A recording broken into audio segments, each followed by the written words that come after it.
Oh, why is it so dark in here? Oh my gosh. Ugh.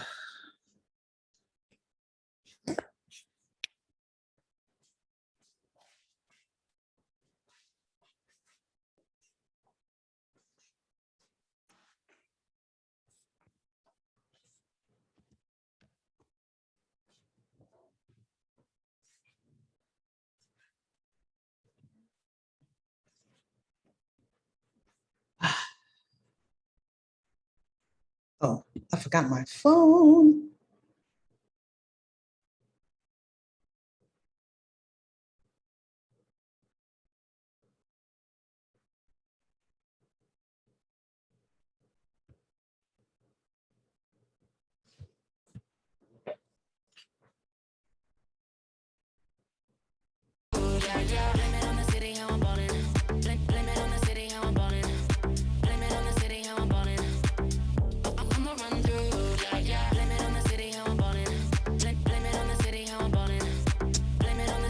Hey, everyone.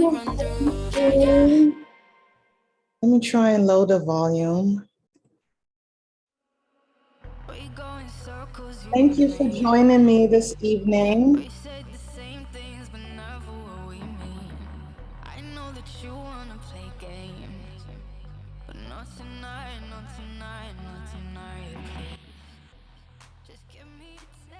Okay, can you hear me? Okay, good.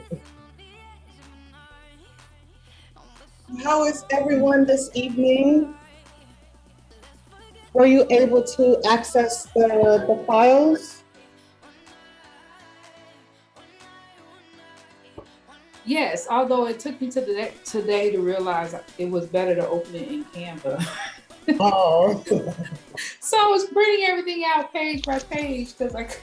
Oh, sorry. I think I just fixed the link because I didn't realize it didn't allow you to print from the website. It gave you it was like a view only screen. Ah, okay. Yeah. I missed that step. Let me see. Hey Gigi, how are you? You look pretty. I'm good. Hold on.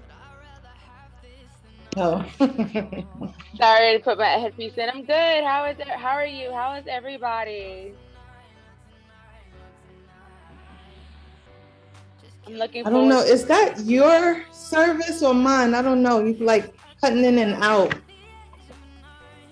cutting in and out. Or It might be. get frozen.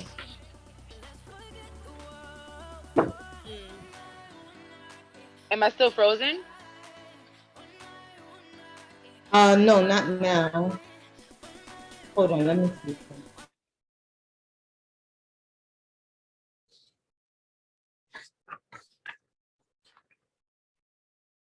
Okay. I think I fixed my problem. It probably was mine.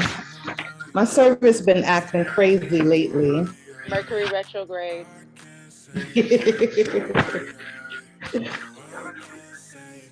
Okay. Nancy, were you able to access the files? Yeah. Are you having the same issue? I got everything. The journal part didn't come up. Say that again. The part didn't print correctly, but I still have access to it. I can still engage with it. Okay, cool. So I fixed the link. So when you click on, when you click on the button on the landing page, you could click on the option use as template, and then you'll be able to go on the website and use all their features on there. Thank you. No problem. I think the same thing for the vision board, which it would be easier for you to, add your pictures and whatnot.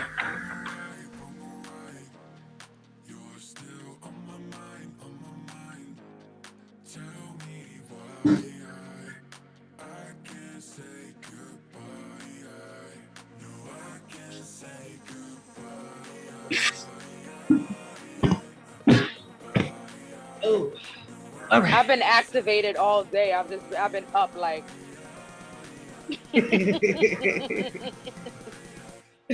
I've been so super excited about this moment and just being able to share it with everybody. Nancy, it's so nice meeting you. Kia tells me about you all the time. I love her. That's my All the homie. time. Kia talks to you about you all the time. Like Nancy, that's my girl. I love me some Nancy. That's my girl. I love me some Nancy. Very nice to meet you. Very nice. Very to nice meet meeting you. Of course. I love that. Aw. Word up.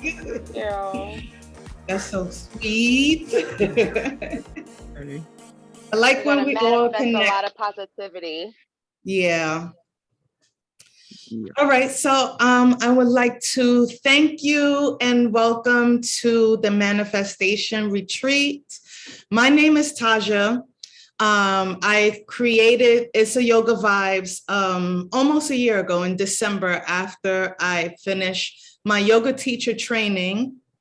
I actually got a scholarship for Black wellness. So a whole bunch of us during last year when the whole world was shut down, my Vinyasa practice, they are located in Texas, actually.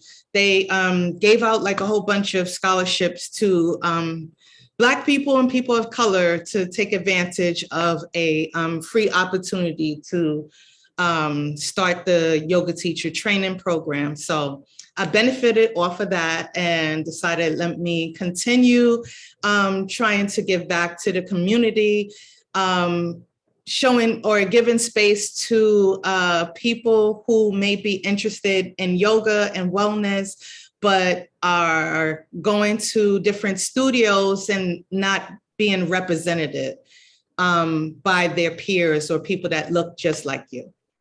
Mm-hmm. So I thank you and welcome you to this manifestation retreat. We are going to begin by doing a quick workshop.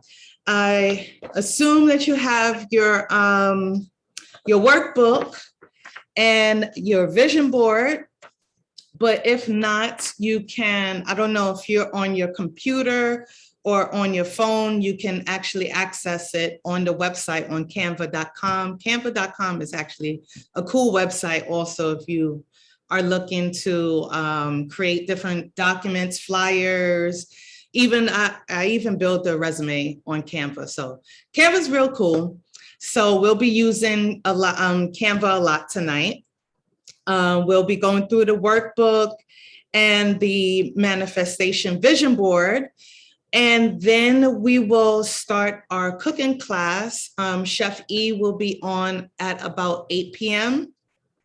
And he's going to show us how to make a vegan stir fry and curry lentils. So hopefully you was able to see the recipe card or the shopping list actually, and grab all your stuff together. After that, we're going to take a short break just so we can be able to eat our delicious meal. And at the same time, we'll one by one, we'll be meeting with our girl, Gigi, who will be doing the tarot reading. Say hi. So she will be doing the tarot reading. It's 10 minutes, right? About, it could be like 10, 15 minutes, 10, 15 minutes. Mm-hmm. Okay, so Bisa is scheduled for 9:10, and then Nancy is scheduled at 9:30. Mm-hmm. And I believe Tynesha signed up, so she'll be coming on afterwards. Okay. So during that time, we'll be taking turns, meeting with Gigi as well as eating our meal. And then after that, we will start our yoga flow. It's very relaxing, so don't worry about, bending like a pretzel or anything like that. I mean, I may have you do a little twist and turn, but you'll be good. You'll be all right. I got you, girl. And then after that, we will end off the night just having a little mix and mingle, getting to know each other a little bit more. If you have any questions, we can, chat a little bit more there. And I am going to be showing a little cocktail, mocktail kind of thing. So hopefully you saw that too and got the recipe together, unless you're just gonna have me drinking by myself. That's not cool, but.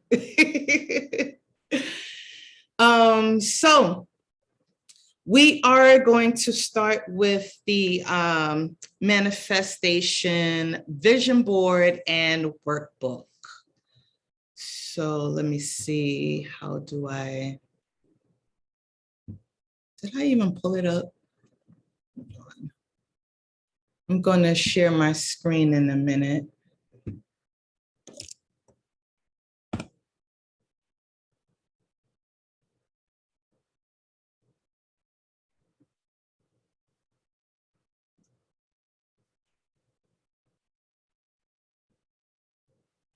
So while we are waiting for me to get my life together, why don't we introduce ourselves? Let's see who, we do this thing called pass the popcorn. So I'm going to pass the popcorn to somebody. They'll introduce themselves. Just give me your name, what city and state are you from, and how is your experience with yoga? So I'll pass the popcorn to Bisa. Okay, hi, I am Bisa. I am from Chicago. And I've done a little bit of yoga. I've gone to a couple of retreats. Nothing consistent. I do some just like meditation on my own, but no, like real yoga. That's fine. All right, so who will you be passing the popcorn to? You can pick anyone. Nancy. Nancy, you're up. I'm up. Okay. I'm from White Plains, New York. And I got a little bit of experience. I have a mat, so that's something, right? I don't pull it out. I don't pull it out the way I should, but I have done some yoga. I have done a few stretch classes. I've done some aerial classes, like those trampoline type of things. Ooh, I want to try that. Super dope. I miss it. It was pre-COVID. That's in New York? Yeah, they have it at like, those dance studio spots, but they have different, Oh, okay. things that you can get into. And that was pretty cool. I'd like to get back into that. It's not cheap, but it's worth it. I can imagine. Yeah, it's worth it. But hopefully this kind of catapults me into getting back in the groove of things. That would be beneficial to me. So yeah. And I will pass the popcorn to Gigi. Thank you, Nancy. Nice to meet everybody. Hello, my name is Gigi. Oh my gosh, what is there to say? There's so much to say. Besides doing, my regular tarot readings for clients, I've been doing it for over 10 years. But now I'm just like finally fearless and actually going forward and telling everybody that I have my business. And but I do work a 9 to 5, and that's also growing as well. So there's a lot of growth happening in so many different areas.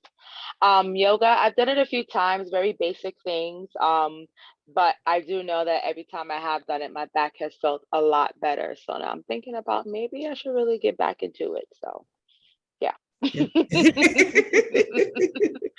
And I will pass the popcorn on to you.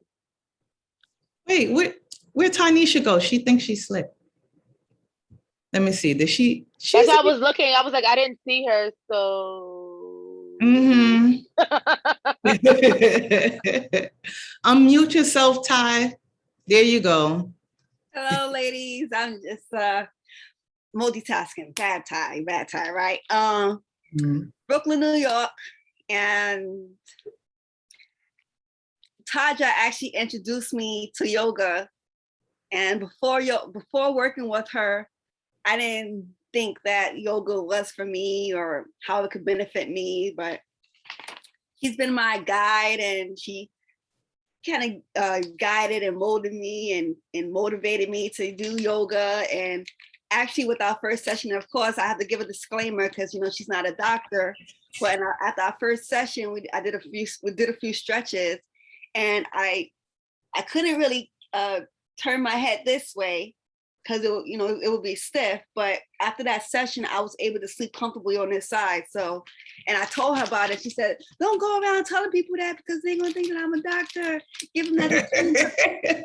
But it was, that's the disclaimer. She's not a doctor, but it helped me. That's my experience. So she's not a doctor. She's not a physical therapist, but working with Taja and doing that yoga help me stretch out the nerves in my neck, and I just decided to kind of like continue with it, and that's basically it. Well, thank you for that referral. Yeah, so no, I'm not a doctor or a physical therapist, because people come up to me and be like, my back hurts, and I'm like, have you seen your chiropractor? I don't work miracles.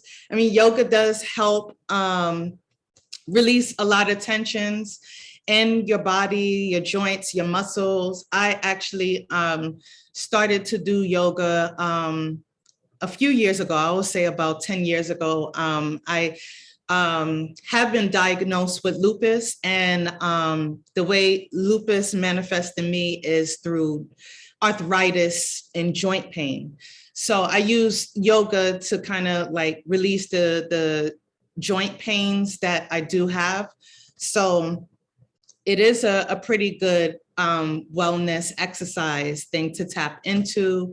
You don't have to do it every day, but at least, you know, a little bit every week or every 2 weeks or whatever. Anytime you get on the mat, and, you know, as you become consistent with it, you'll start to see that the ligaments and the muscles and all of that stuff that used to be tight, it starts to relax over time. So we are going to begin the actual workshop. Why isn't this? Close this. Oops. Okay. So here is the Manifest Your Power workbook. And I'm not sure are you familiar with manifestation and all that fun stuff, or are you new to that kind of practice? So basically, manifestation is more akin to you being more intentional about your goals, what it is that you are dreaming or desiring, focusing and narrowing on those goals, putting action behind your thoughts, and then, you know, actually, you know how people say, speak it into existence. So once you keep thinking about it, thinking positively about it, not thinking like, oh, it's not going to happen, because anytime you create that negative self-talk and that is filled up in your head and coming out of your mouth, then of course it's not going to come to pass. So when you empower yourself and couple your thoughts, your words, and your actions together, you're able to tap into all the vibrational things that is ready for you and in store for you. You don't have to sit in the sidelines anymore waiting for your opportunity. This is a way for you to create your opportunity and then create the steps in order for you to reach that goal. So I'm not sure if you were able to look over the worksheet over the past couple of days, but I listed 7 steps to manifesting. Step 1, we're going to be concise. I know it's, you have a lot of ideas, a lot of things that you want to do all at the same time, but sometimes one thing may take over something that you're actually want to tap into, something that you always wanted, always desired. So if you want to be like a teacher, but then you want to go partying with your friends, sometimes if you have to decide which one is more important. If you really want to be a teacher, sometimes you got to sit down and cut out the party and cut out the TV time and focus on what certifications you may need or how many hours of volunteering you may need in order for you to attain that goal. So sometimes we just got to focus on or narrow on one or two things so that we could tap into that goal that we really want to achieve. The second step is, I mentioned before, speak it into existence. So speaking it into existence is not only in the mind, but out the mouth. So anytime the thought may come into your head, you want to be talking as if you're already there, you already attained your goals. So I'm already talking to people about, okay, when I become a teacher, this is what I'm going to do. This is how I'm going to do it. This is where I see myself doing it. I'm going to read these books to better myself, or I'm going to go to this networking program so I can meet, maybe the principal, maybe the director, really immerse yourself into whatever it is that you're trying to tap into. But when you speak, when you talk the talk, you'll walk the walk. The third step is to take action. It is one thing to say, I'm going to do it. It's one thing to think about you doing it, but you cannot expect anything to happen if you don't do the things that's going to connect you to your end goal. So step 3 is very important. A lot of people, I don't know if anyone is religious, but sometimes people would tell you, like pray on it, just pray on it. But praying is connected to your thoughts, connected to your words. But if you're not putting action behind your prayers, then what are you doing?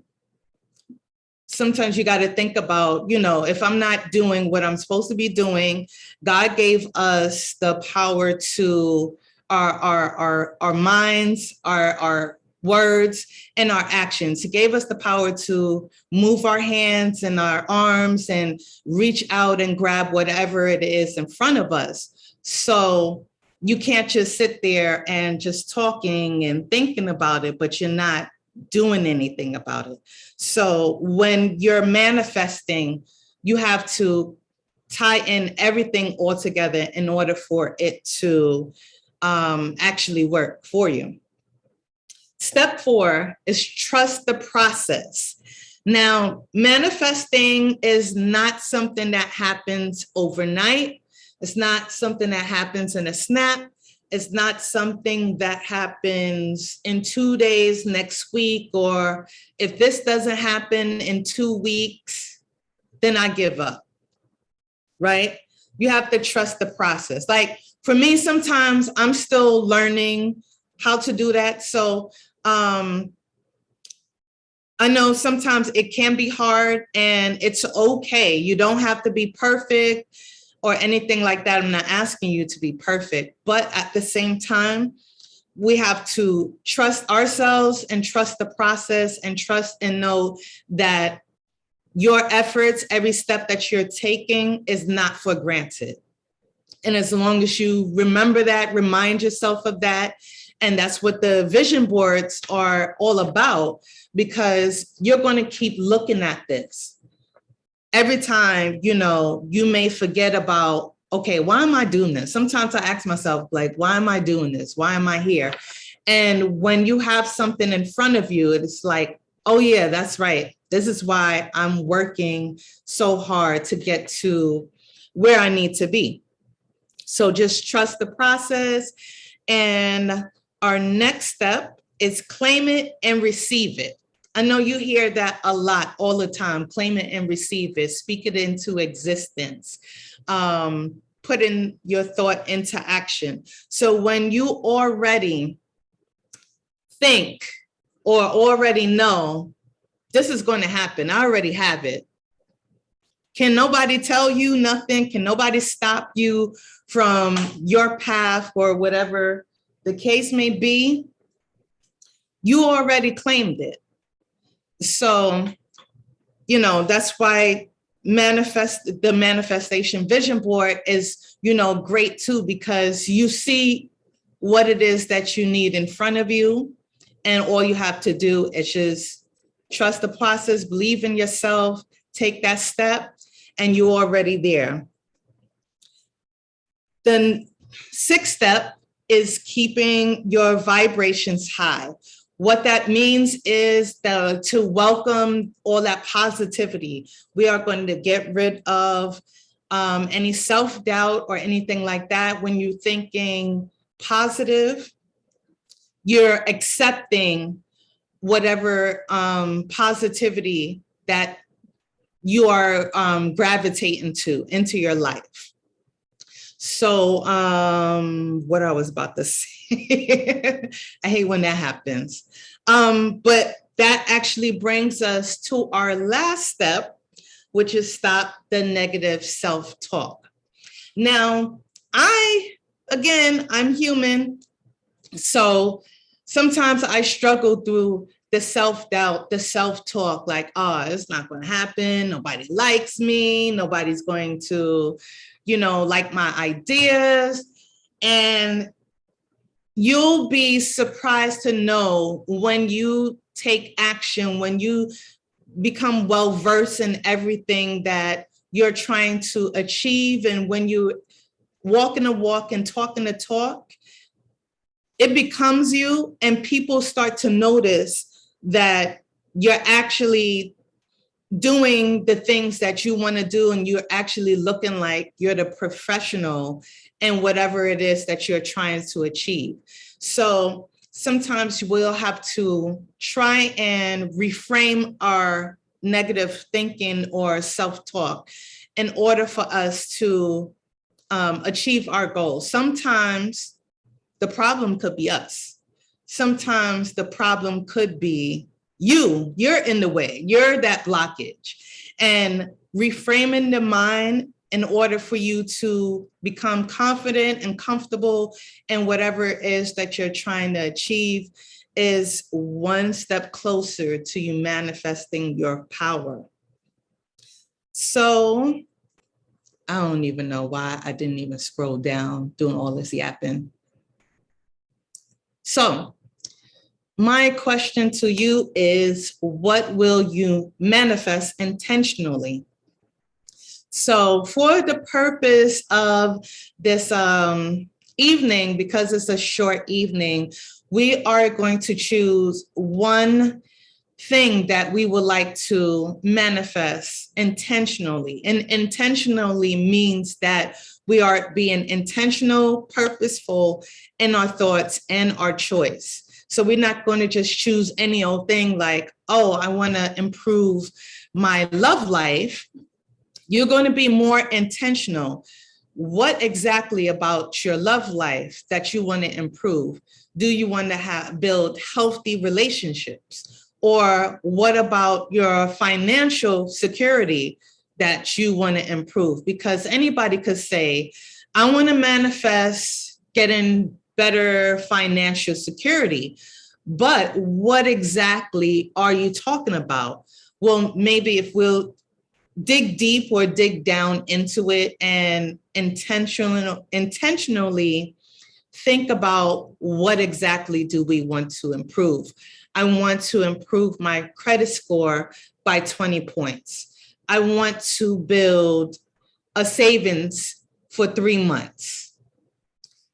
So when you choose your intentional goal, you'll have something zeroed in so that you know exactly what it is that you're tapping into. And then after that, you will decide on that path or the action plan that you're going to create for yourself. But just simply saying something broad is not going to cut it. you have to be real narrow down, not something broad, but narrow. So you can choose anything that you want to manifest. But, like I said, don't do something, broad or random or anything like that. We really want to be intentional about our goals.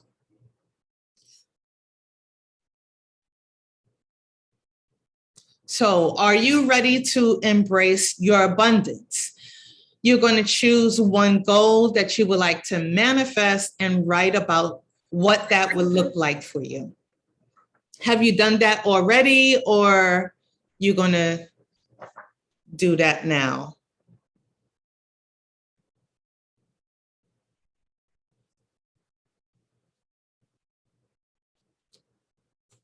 Okay, so I guess we could take 2 minutes to write down what goals you would like to manifest and write about what would that look like for you when you achieve that goal, like when you're at the finish line, what would that look like for you?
My son was being nosy.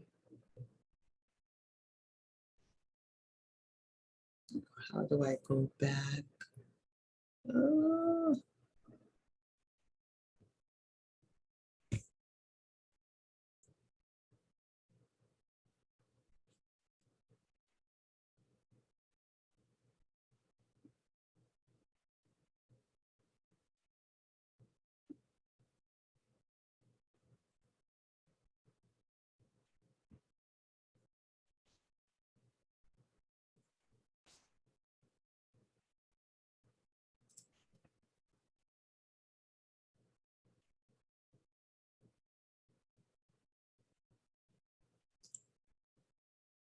Am I? Oh, I'm not on mute. Okay.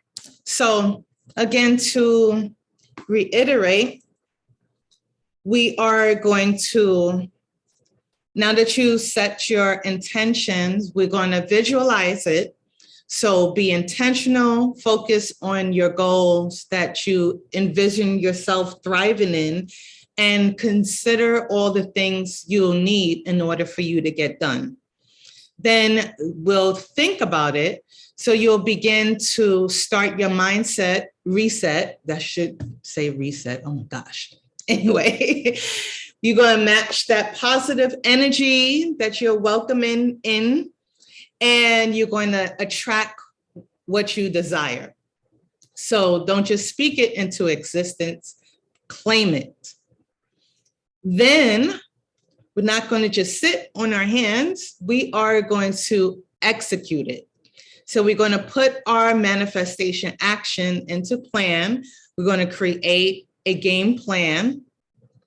We're going to open up our minds and our hearts to everything that is possible and that is in front of us that we can obtain. And we're going to replace the negative self-talk with positive vibes. And then we are going to also be consistent. So what I challenge you to do for the next 11 days at 11:11 a.m. and p.m., you're going to practice intentional meditation. Now, this could be just a few minutes, maybe 5 minutes. I'll challenge you to do 5 minutes. I know you're a busy woman and you got a lot of things going on, but tapping into yourself, rewarding yourself by taking 5 minutes out of your busy time for yourself is not only what you need, but what your mind, your heart, and your body actually desires. So at 11:11 a.m. and p.m. for the next 11 days, you can start with tomorrow because Sunday is the beginning of the week, well, the calendar week. We are going to do intentional meditation, just taking a few moments for yourself to zone into your desires, thinking about just visualizing where you are when you achieve that goal. How does it feel? What are you doing? What does it look like? What are you wearing? What smells do you smell? How do you feel? Who is there with you? Who's not there with you? If at any time you get distracted, sometimes you get distracted, or sometimes, a thought will come into your head and, don't get like upset or like, oh man, I can't do it. Meditation's not for me. It's okay. Because it's meditation practice is just practice. So if any time that happens, maybe you could try journaling, just journaling your thoughts. That would help also. So maybe if, just meditating is not conducive for you, maybe you could spend your time just writing out in a journal or whatever. So hopefully with the 7-day manifestation journal, that would be helpful for you also. It has some prompts there for you just to, exercise your journaling muscle, but I challenge you to do those 2 things. And at the end of the 11 days of the intentional meditation, you can email me or hit me up on the gram and let me know, was that, helpful for you? How did that make you feel? I'll be really interested in knowing about that. So, the next page are some suggested affirmations. Affirmations are used like a mantra, kind of just a short sentence or phrase, just to remind yourself of whatever it is that, that's positive in you, that you want to exude and send out to the world.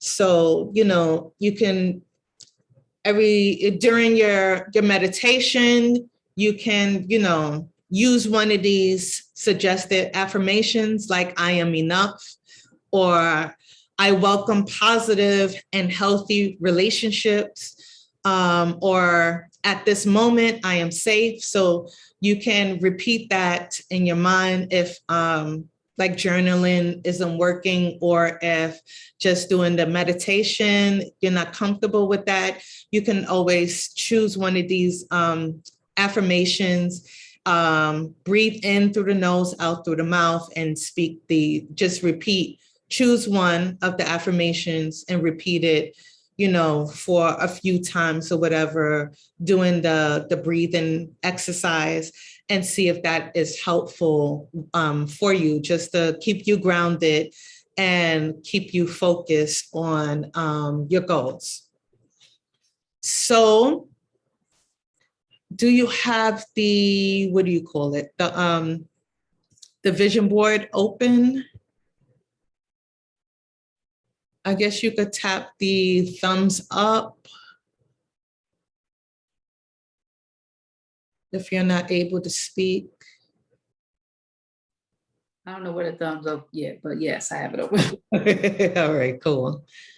All right, let me open up mine. Where'd it go? I have so much stuff. Oh, here we go.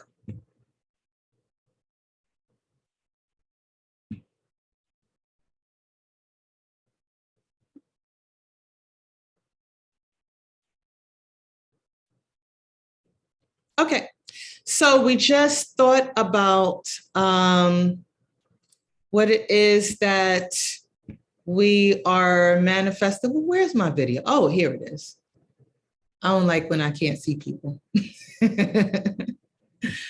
Anyway, yeah, so we just wrote down our one goal that we would like to start manifesting. And now we can grab some photos and some affirmations or any, whatever you want to, put on the vision board that's going to remind you of what it is that you're trying to tap in.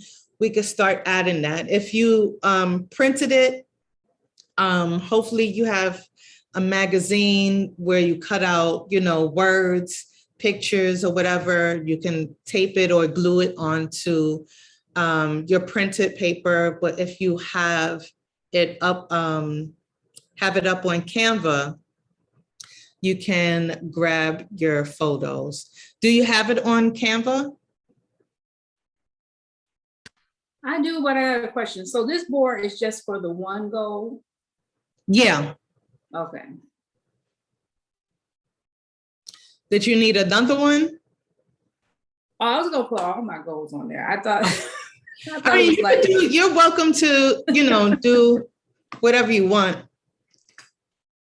But I know, we kind of strapped for time, so you could throw all your stuff on there, but then, if you want to share something, you could pick one that you want to talk about.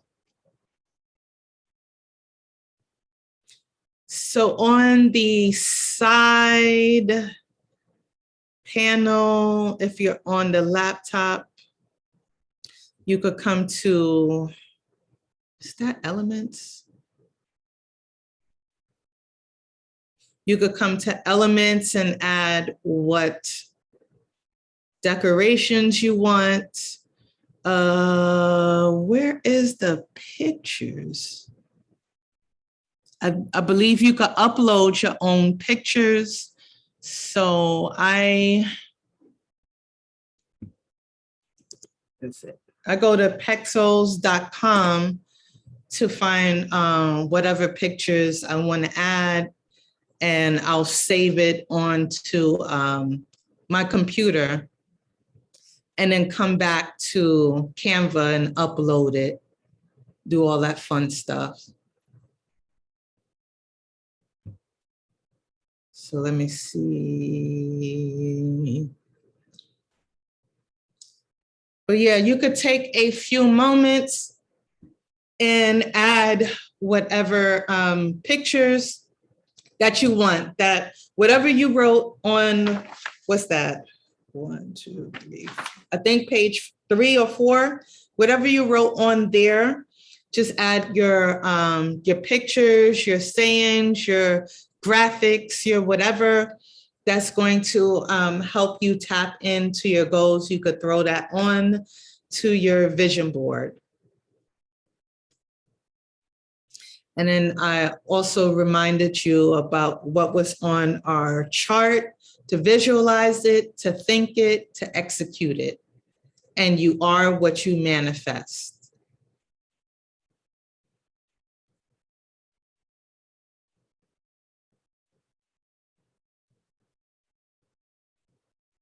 So I'm gonna stop sharing my screen so everyone could work on their vision board.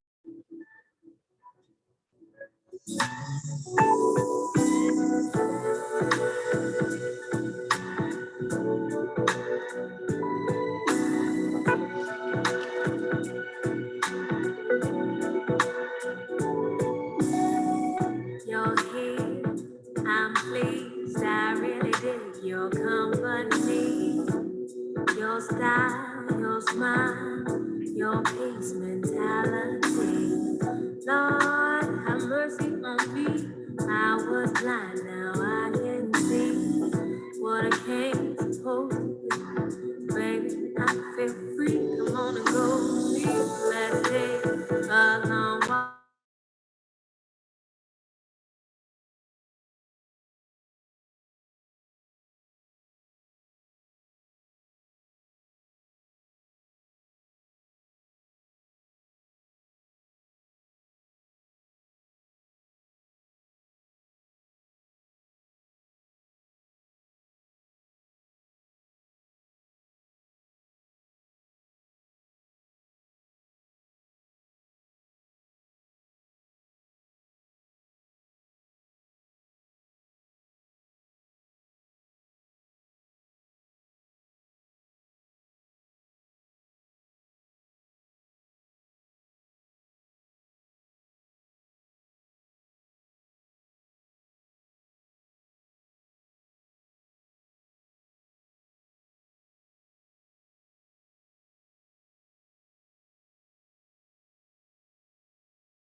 till to keep it real. I ain't out to get nothing from you. Oh no, oh no. We can just talk about you, girl. Oh yeah. Were you able to hear the music? Ah, man, that sucks.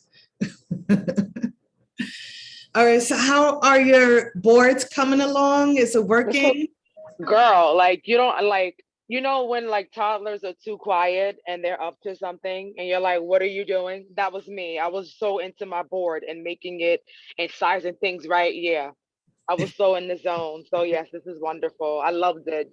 And I'm doing it on the website itself. So it's really helpful to be able to click and then a whole bunch of those symbols pop up and to help. So Oh, that's it was really awesome. cool. It was really cool. So I was in my element. So I was jamming like this one and this one. Yeah, that makes sense. That's awesome. How's everybody else doing on their board? I think I'm done. You think you're done? I do. I think I'm done. It's preparing my design. So Having technical difficulties on this, and my computer keeps freezing. So, but I'm prepared to talk about. It's fine as long as everybody, the point is this is a really good exercise. I really do like this virtual board. This is really nice. It really put me into that zone, like, so it definitely helped me feel like I'm like hyper manifesting right now. So it feels good. So I'm like, yeah, this is great. Yeah. Anytime you see something in front of you, it's like, okay, it's real. Mm-hmm.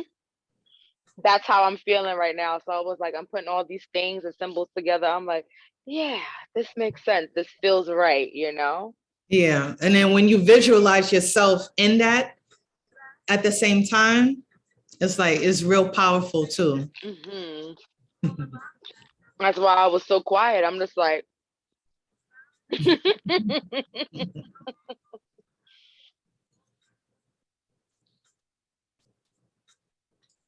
all right, so we have 5 minutes before Chef E comes on. So would you like to take the 5 minutes to work on your board and finish it up? I'm pretty much done with my board. My board is pretty good. I'm about to save it. It's really nice. Cool. And you could probably use it, like download it and use it as like your desktop wallpaper. Mm-hmm. That's what I was thinking about, or on my phone. Yeah, because they have an app on the phone, so you could definitely save it onto your phone. They have this option to resize. You could resize it to whatever. So you could resize it, but you'll have to probably adjust everything. So you could resize it to fit your phone thing. Right.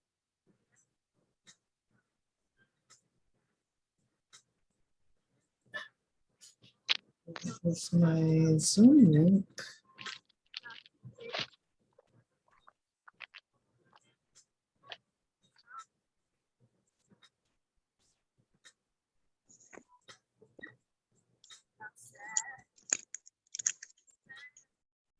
Oops.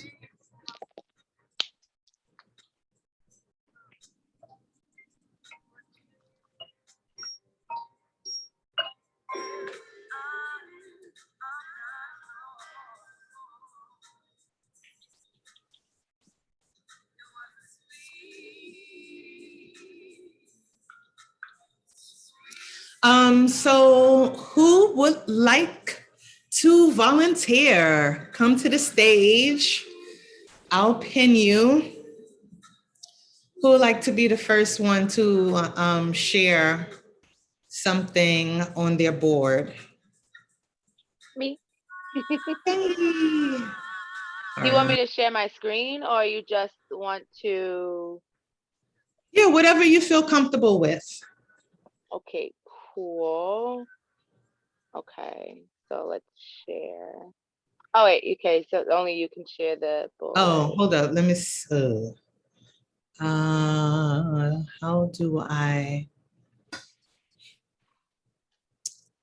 do I do this? When you go to your settings, it should be an option of being able to share. When you do the share option, it should have an option where it says you can share it. Other participants can share their screen. All right. Oh, I thought I had changed that on the website. Who can start showing someone else is sharing? I don't understand that.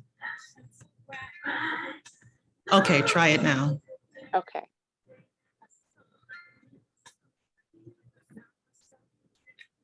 Green, start now. Oh my gosh. It's giving me the whole runaround, like do this and then do that, the app that can appear on top. So this is my board. So I'm focusing, in case you haven't noticed, in case you guys could tell, it's, yeah, that was my boyfriend texting me. But in case you can tell, mine is about money and growing my business. So I have things of increasing profit, also not only but having money, but also saving money while also being spiritually aware, because I do believe being spiritually aware is also connected to your finances.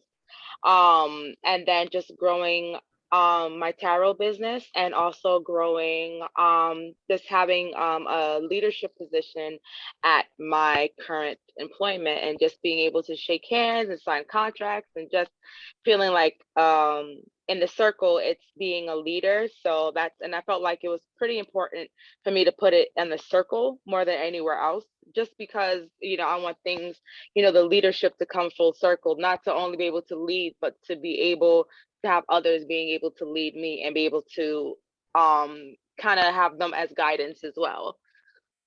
It's like the idea of like the teacher also being the student at the same time. So that's why I definitely put it in the circle, because it has significant meaning to me when it comes to that in particular. So yeah, this is my vision board that I definitely feel very proud of, and I appreciate and I thank you for allowing me to share. So I'm going to stop sharing my screen, and there you go. Yay, awesome. I love it. Thank you. Thank you. Anyone else? I'll share. Okay, cool. Let me pin you. See. Do I have to remove a pin? Yes, I do. How do I do that? Oh my gosh. Oh, now I see it. Okay. Okay, Nancy, you're up. Cool. All right. So.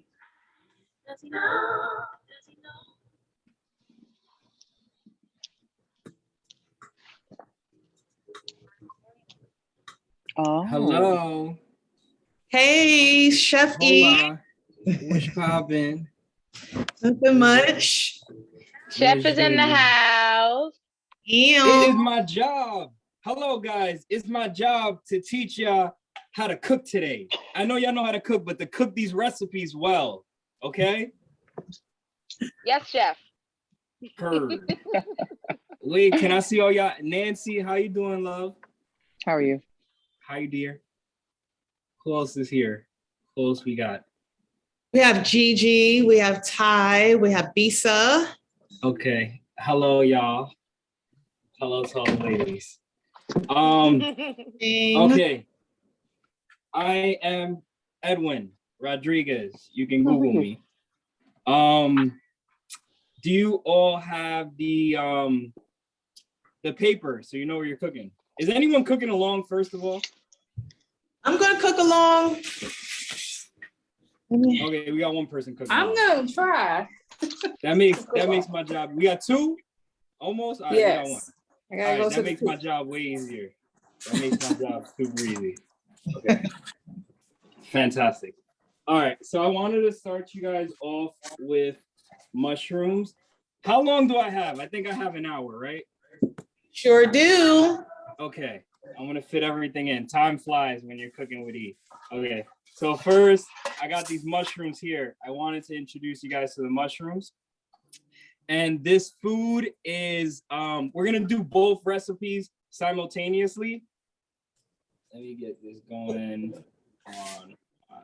So what, you already have it in a pot?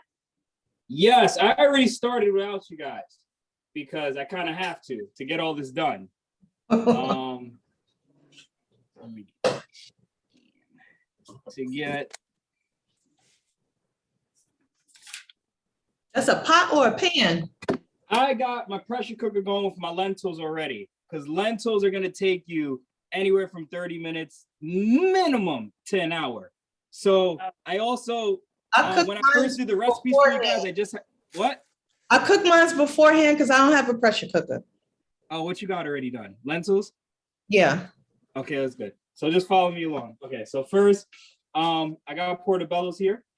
I wanted to show you guys how to clean these because it honestly is not the recipe. It's you understanding like the food, and if you're about nutrition, understanding like what's good for you, because it can be confusing with all these different product labels, and how to cook the food, because it's not the recipe. It's really knowing what you have. So this is a portobello. When we learn how to cook in culinary school and in restaurants, we always start at prep, because before you get to the final dish, and if you love cooking, if it's just some fun for you, before you start to paint and everything, you got to know the basics. So I'll run through it quick. I'll try not to make it boring, and I'll try to make it informative. So this portobello right here, this is not edible, so you want to take that part off and maybe put a napkin underneath and take this brown stuff out. If you include that in your recipe, you'll get like a bit of a muddy taste. And if you cook mushrooms well, they taste phenomenal. So I did most of the things beforehand. I just kept a couple out so I can show you how to do it. So those are portobellos. These are creminis or brown button right here. You cut those all differently. So if you want a super cool knife, if you want to cut creminis, hold them like this. Can you guys see me? Okay, now we can see your board. Okay, good. Okay, cool. The important part, forget my face. So boom, we got the cremini down like that. Down, you want to use the tip of your knife to just go down on that. Oh, let me get this out the way. So boom, use the tip of your knife to come down like that. You can do it slow, like that. Use your thumbs right here to your fingers like that, like a knuckle. Use the knuckle to stop yourself from cutting yourself. Okay, so your fingers curl. Oh, because I don't cut past that wall. Nah, now if you can't cut, that's another thing. If you can't cut, that's fine. These guys fall apart. Facts. You can use the pre-sliced ones, and if you want them smaller, you just break them apart. That's fine too. Okay, so that's it. These are your button, these are your cremini, and your favorite shiitake. These are the most expensive and the most flavorful.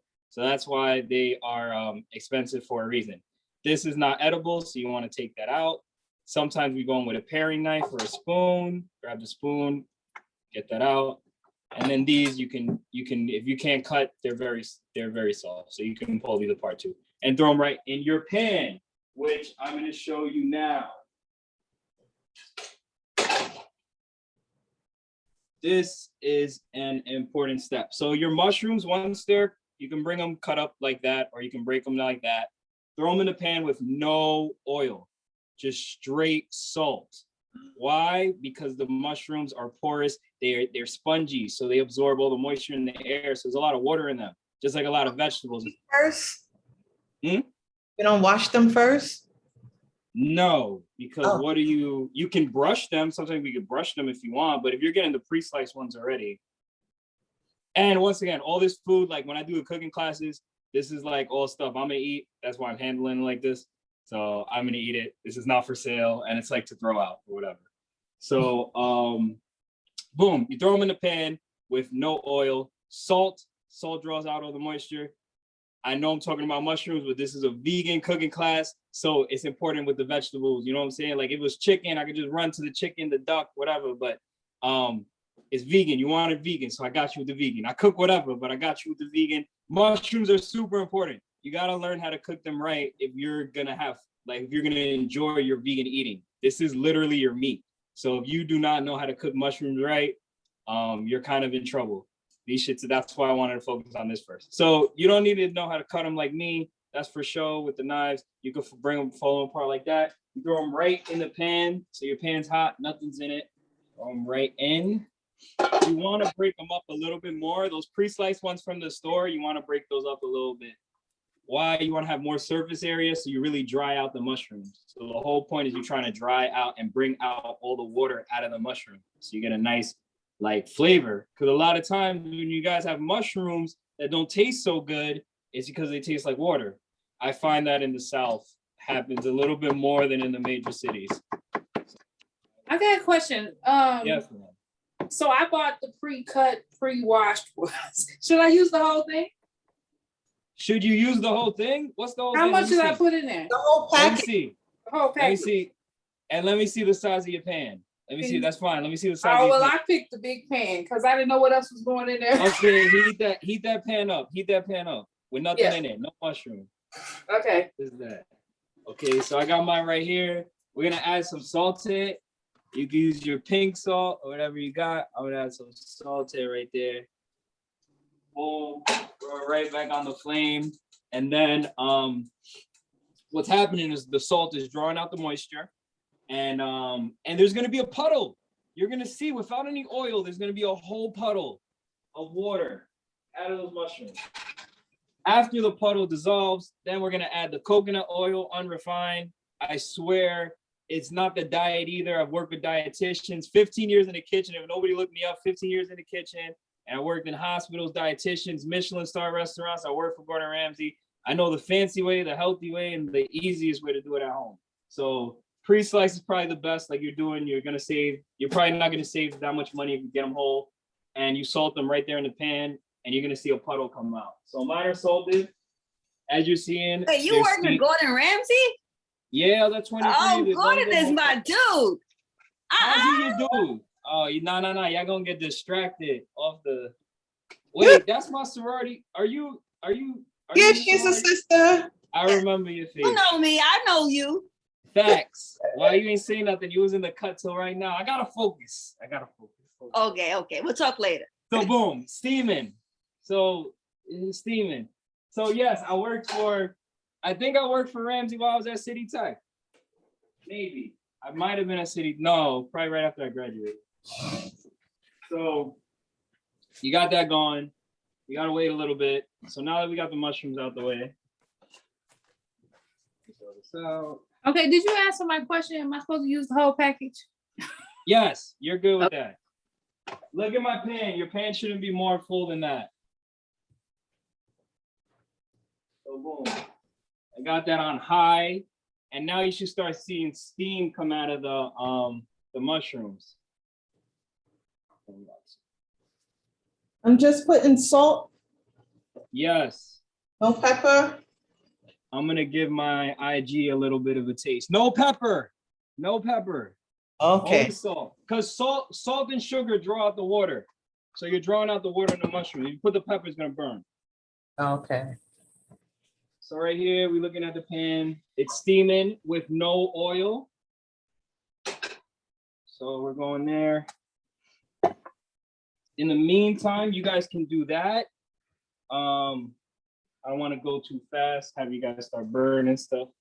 So I'm going to work on my pepper over here. Anyone has some free time, you take that, throw it out. I like to cut these thin like that. Boom. We're gonna add that to the lentils. Now you have the membrane there. You can pluck it right out. You can use gloves, whatever. How many peppers you using? Hold on, I don't want to go too fast. Are you looking at your mushrooms? They should be steaming on this side. No oil. It's crazy. I know you've been cooking mushrooms this whole time. The peppers for you should have about, how many you have? You should have like 6 to 8 for both of these recipes. I got the little ones. Let me see. Are those spicy? No, they're sweet. 10 to 12, you should be okay. It's not a big deal. They were more for color. I got the orange ones, I got yellow, and I used red. And a big thing with these recipes is that I try to only use ingredients that you guys can find everywhere pretty much. So there, your mushrooms are already starting to brown with no oil. Now I'll add the oil. So I got some coconut oil, unrefined. Add a little bit of that.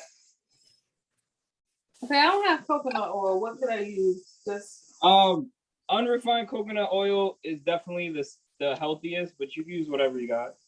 I have avocado oil. Can I use them? Yes, it has a low smoke point, so it might start being a little smoky.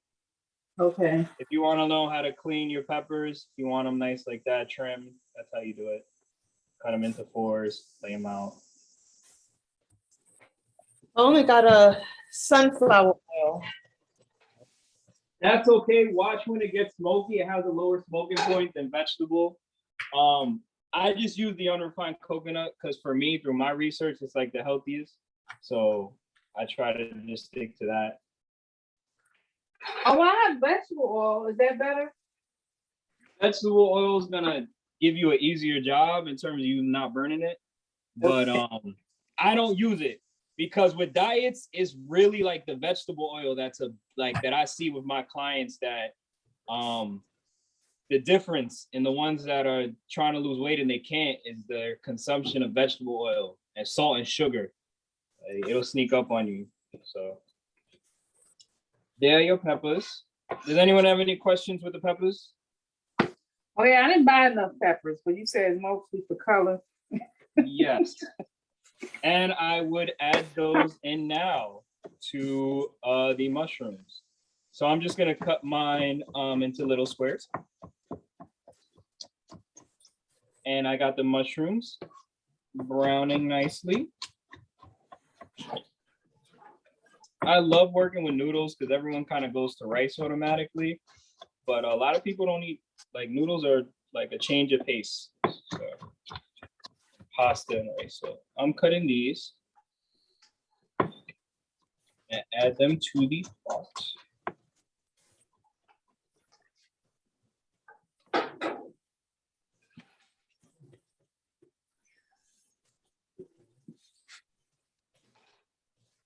This is not. Fantastic.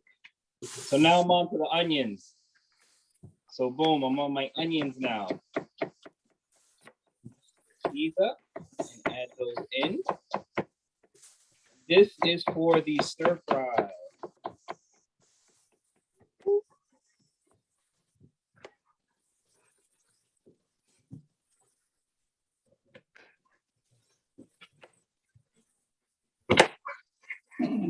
Now you got your onions in, and You're putting it in the mushroom? yes. Do you want me to take a look at your mushrooms? So I gave my IG a little bit. Let me turn that up. Focus on you guys. Do you want me to take a look at your pot? Sure. Let me lift up my laptop. Oh, she got the whole laptop. Okay, I would have waited a little bit more on the mushrooms, but they're good. Look at mine. Mine are a little brown already. Oh. But you're good. That's the flavor right there when you brown them. So I got my stir fry stuff going there. I have ginger right here. Does anybody want me to show you how I got the ginger like this? What's that, mince? Yeah, that's minced. Sure. Okay, Yes, we want to see it. I got you. So boom, get your ginger, get your little spoon, peel. I'm still cutting peppers. Wait, so You good. I will slow it up. That's what I'm saying, yeah. The whole point of having me. That's the whole point of having me. So I need to cut onions to put in there too, or was that for something else you said? No, the onions is right there for your stir fry. What's the mushroom? This is the stir fry? Yes, mushrooms, onions, peppers, whatever veggies you got, spinach, kale, ginger, garlic. That don't go in there yet though, right? Yes, it does. I'm waiting for you. I got you. I'll Oh, okay. Hold on. So, You're all right. okay. Peppers, not because You're okay. Yeah, kitchen be fast. Todd, that's why when I first did the class, I did salads. And she was like, nah, this is a little, we want more. And I'm like, this is gonna be complicated, but I got you. I'm gonna try my best. Oh, I said I can't eat What you can't eat? cucumbers. That's okay, you don't need it. It's not necessary. I'm watching y'all now. I'm watching and making sure. How's it looking? So you should have mushrooms, garlic. Are you guys ready with garlic or no?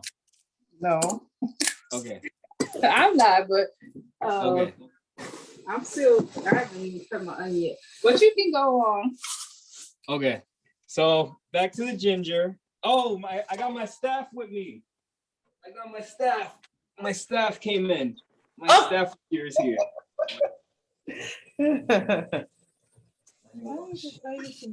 You wash my hands.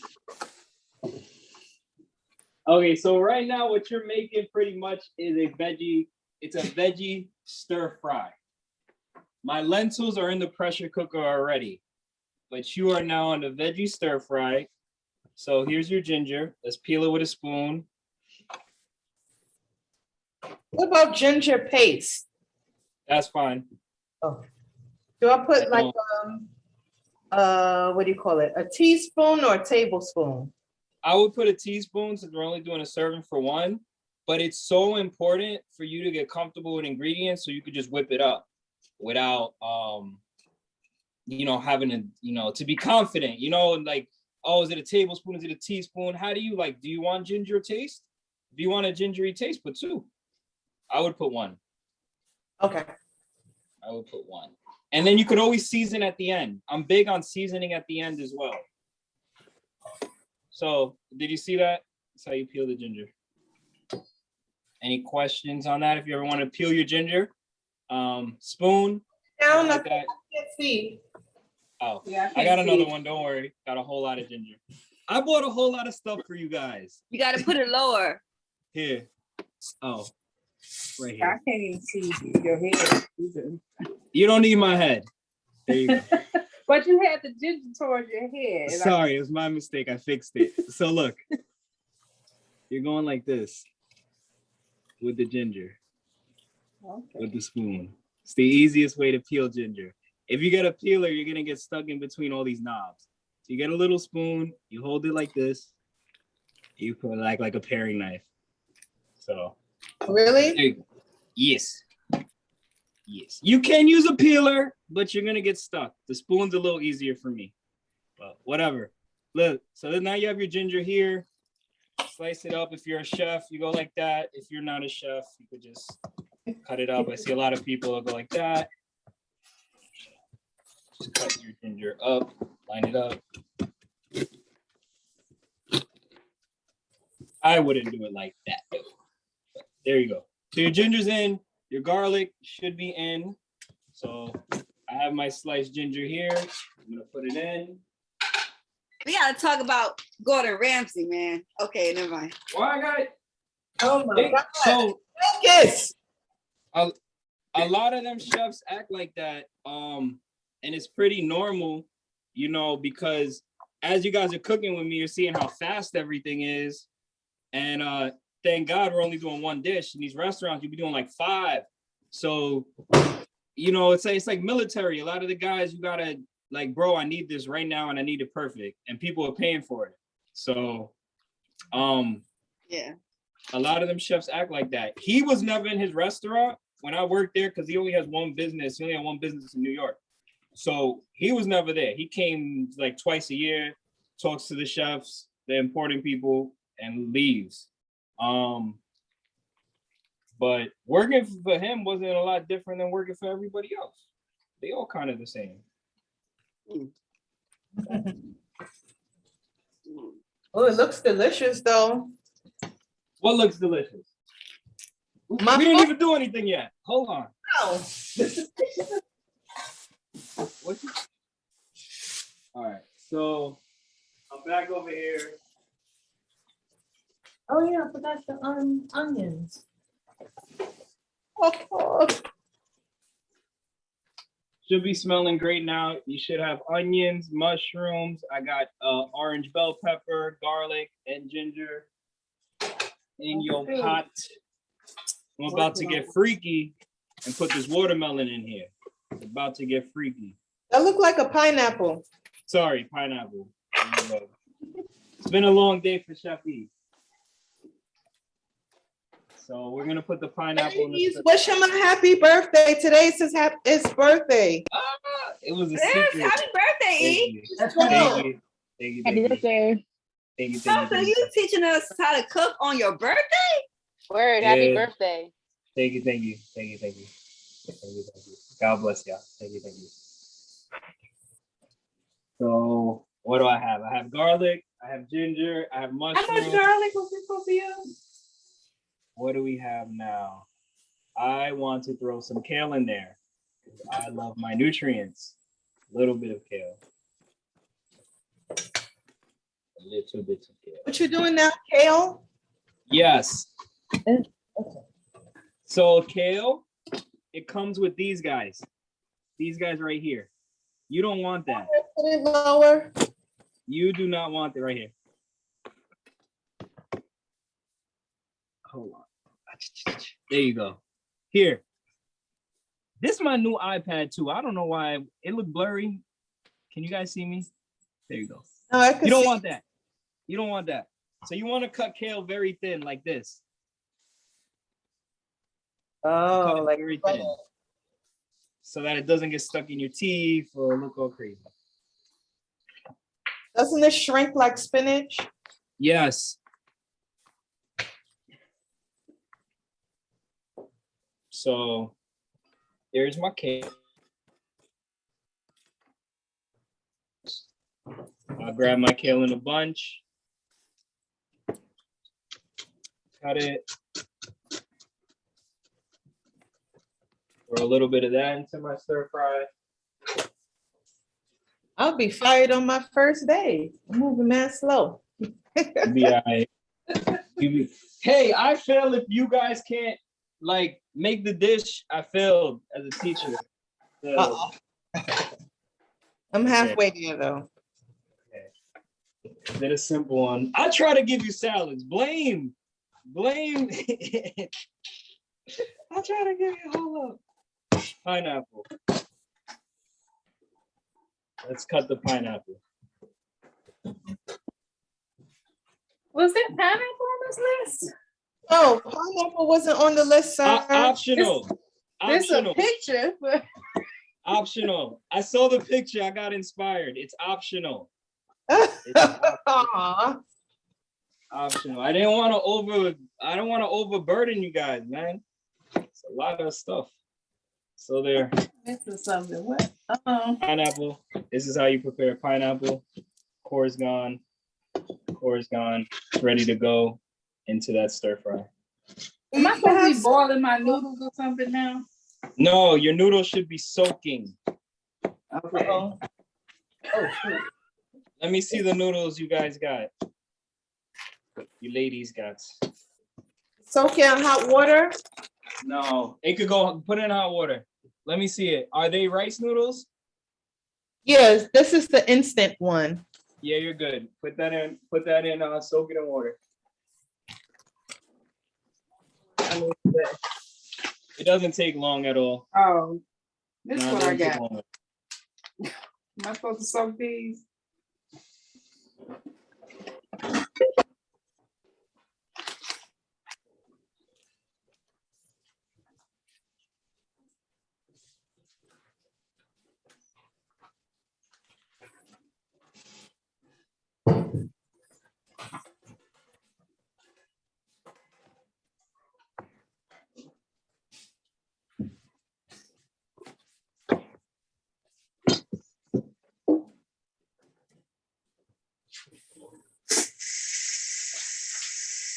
Feel free to ask any questions. I could cook and talk at the same time. I know there's only a couple people cooking along. Yeah, I was asking questions about Gordon Ramsay. Oh, God. they all act like that. So I worked in these restaurants, they call Michelin restaurants, and they're like the top tier in the world. So I worked at this place up in Manhattan. Do you have your own, are you working towards your own restaurant? Nah, especially with how the world is now. So look at my stir fry real quick. It should be nice and colorful. That looks good. Ooh. So no, my business was in New York and I was doing very well with the meal preps. And then I left New York right before Corona. And you got out I'm trying to just do everything. Huh? You got out just in time. Nah, best believe I wanted to be there with my people, bro. Hey, but I couldn't. That's what I'm missing. But I want to do more things digitally because I can only reach so many people cooking. Like when I was doing the food shows and everything, there's like a limit of people. Let me put this up because you're not following. How are you? How I hear my chefs very quiet in the back. I hope nothing is burning. No, not burning. Well, it was burning a little bit, but I forgot to put my kale in. I looking at your pan like, why am I always so empty? Oh, did you put the spinach in yet? Yes, that's the last ingredient. I'm putting the spinach in now. That's what I was reaching for. Spinach. Oh wait, it's spinach or kale? What am I doing? Oh, I did spinach and kale. You put I did spinach and kale. Okay.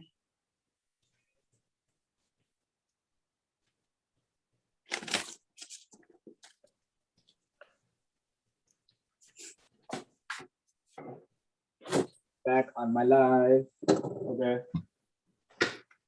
So I started my lentils. They're already in the pressure cooker. They've gotten everything in there. Your rice noodles should be cooking. Soy sauce and sesame oil should be out and about. I have my wasabi mayo done, everything vegan.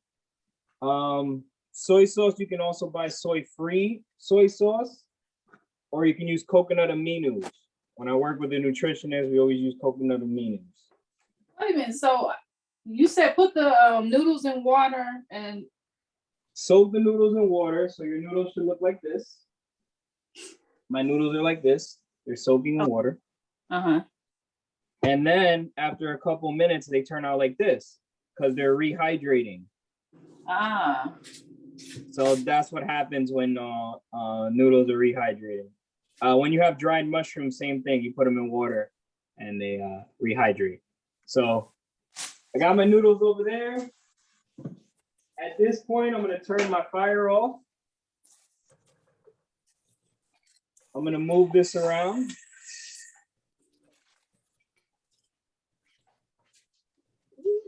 Give it a little flip. Give you guys a little look at how we're looking. So nice and colorful. You got your red bell peppers, pineapples, mushrooms, garlic, ginger, onions, and espinaca, your spinach and kale.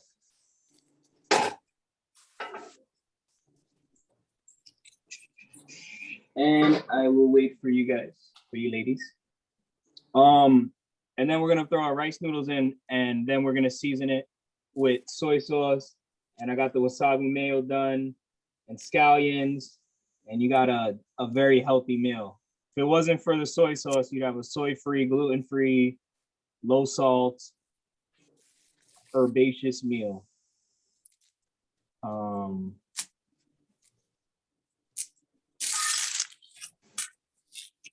All right, so now I'm dropping the spinach in there. Yes. I couldn't find the wasabi mayo. That's okay. Did you find wasabi? Because I made it from scratch. No, because I thought I was gonna find it and I didn't have a chance to go back. It's okay. The whole point of having the cooking class is that I'm able to tell y'all what you need, what you don't really need. So that's optional. You don't need Okay. those. I I'll got fix it for you. I'll fix it for you. We'll taste it together. Oh, you fancy, huh? Oh, how's your stir fry looking? you asking me? We got silence. I'll eat it. We got silence. I wouldn't serve it, but Okay, so Good, I this is think. where we were aiming at. This is what we were going for. You see my pen? No, I didn't. Let me see. Hold on. Okay. Let me see your pen. Yes, you look good. You look all right. Put it back to the pan. I gotta take a closer look because I can't smell it. You can't smell it. Hold on. That looks good. That looks dope. Turn off the heat. All right. Turn off the heat. How are your noodles feeling? It's starting How are to. your noodles? Was I supposed to turn the heat on? For what? The noodles. No, the noodles should be soaking in water. They should look like this. Oh, I They should turned the look- fire on. No, okay. It's okay if it's warm. Just let me know when your noodles are hanging like a chain. When they hang in, they're ready. Oh, they ready. They ready. All right, you could put the fire back on your pot, on your saute pan.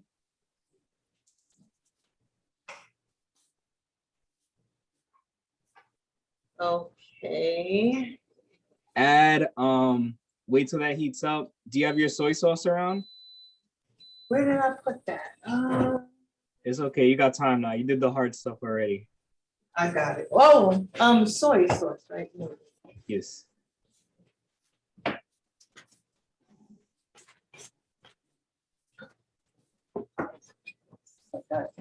Soy sauce. I have no soy. What you got? Siri, what is a good substitute for eel sauce? Because you added that on there. The chef is here. I got y'all. What is that? Teriyaki? Yeah, that's perfect. That works. That works fine. All right. So I got my soy sauce. Ooh, Jeez. I'm about to ask Siri. Ooh. Right? The disrespect. Yeah. How much soy you supposed to put in there? Are you ready with the soy? Put a tablespoon of soy. Not anything more. In between a teaspoon and a tablespoon. Tablespoon. I will go with a tea and see how it tastes, and you can go back.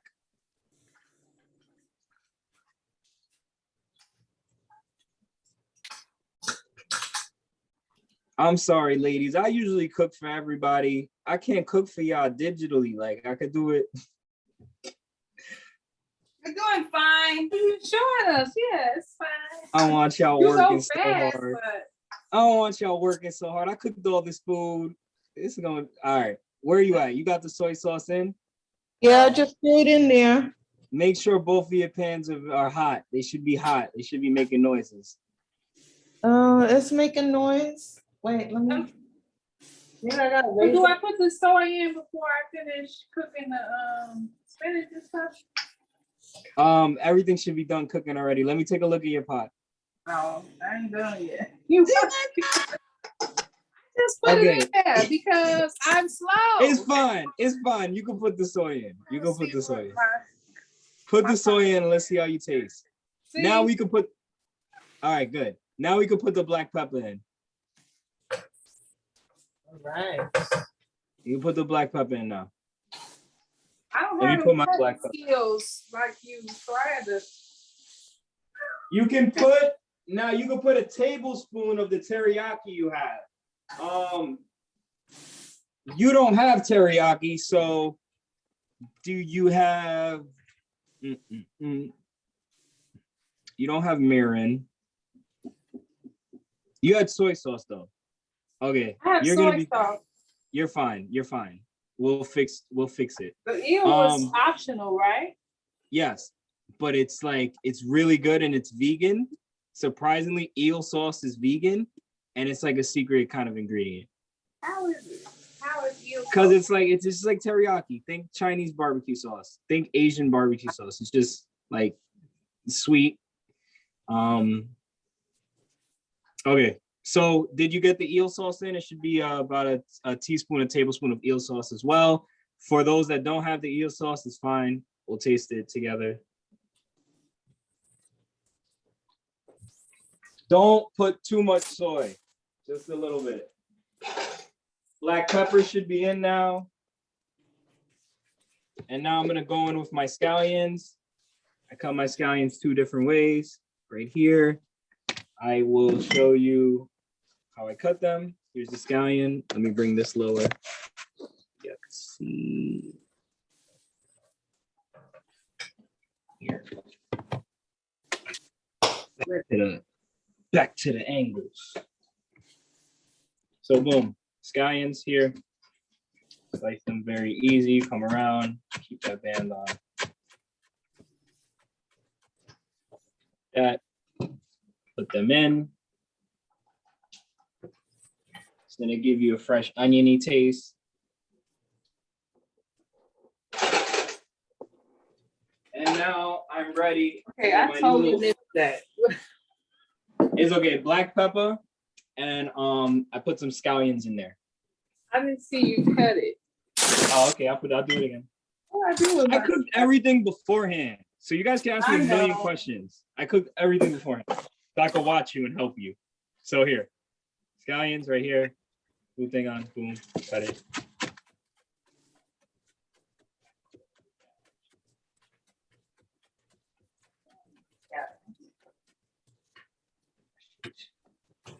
Put a little bit more in. Spinach. Now I'm putting my noodles in.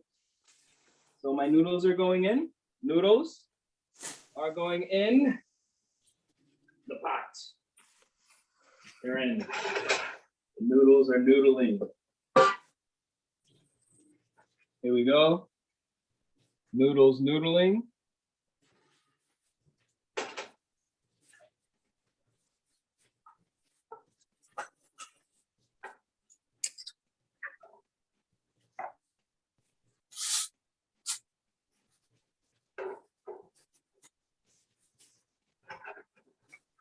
Noodles are in. Soy sauce is in. Soy sauce is in. Eel sauce is in. This is my eel sauce right here. Beautiful. Now we're gonna toss, toss, toss, toss. And there you go. Instead of spending $15 at the Chinese store for lo mein, you got your stuff right here. As a New York City favorite, let me get the lo mein. That's made you a little lo mein there. I'm the only non-New Yorker here, but okay. Well, what did you say? What? I said I'm the only non-New Yorker. Oh, where are you from? Chicago. Chi-town. Okay. So I'm gonna serve myself while I wait for you guys, ladies. And then we will, I guess I'll just answer some questions until you guys catch up, and then we'll do the lentils. This is kind of how it goes in the kitchen too as a chef. Like, you're cooking and I have to train everybody and watch everybody, and let me put this back up, and show love and make sure everyone is like learning, you know what I'm saying? Are y'all really tasting everything like we do on TV? I mean, I'm a chef that tastes everything. A lot of chefs don't. The fancy ones do though. Those fancy, very good restaurants like the Gordon Ramsays, those guys are aliens. They do like 70, 80 hours. Yeah, you gotta taste everything. I taste raw, like when I wasn't vegan, I would taste raw turkey, raw chicken, because it has a flavor. I'm gonna get back on my IG live. The raw has a flavor as well. like if you're tasting, of course, raw tuna, raw fish, a raw meatball, but it has your seasoning in it. So yeah, you got to taste everything throughout. And that's really gonna help you cooking. That's why I asked you about the soy sauce. You were like, put 2 tablespoons or 1 or a tablespoon. You got to be tasting throughout because it's your dish. You know, there's not a perfect way to make a dish. It's how you want it. I do that. I taste when I season my food. I taste the seasoning. Facts. 100%. Because if you don't, you might over season it or you might under season it. So you have an idea if it's too salty. Oh my God, let me add water. Let me wash some of this off, or let me add. So 100%. A lot of people think that's weird. Like, why are you tasting raw stuff like that? Because how else you gonna know that your food is seasoned? I think it's weird if you don't. I like to smell my herbs and seasoning too to figure out what I should throw in or what I shouldn't put in. If it doesn't smell right or if it doesn't correlate with the dish, don't do it. 100%. 10,000%. 1,000%. 100. So while I'm waiting for you ladies, I got my Thai basil here. I like Thai basil a little bit more. It's a little bit more balanced than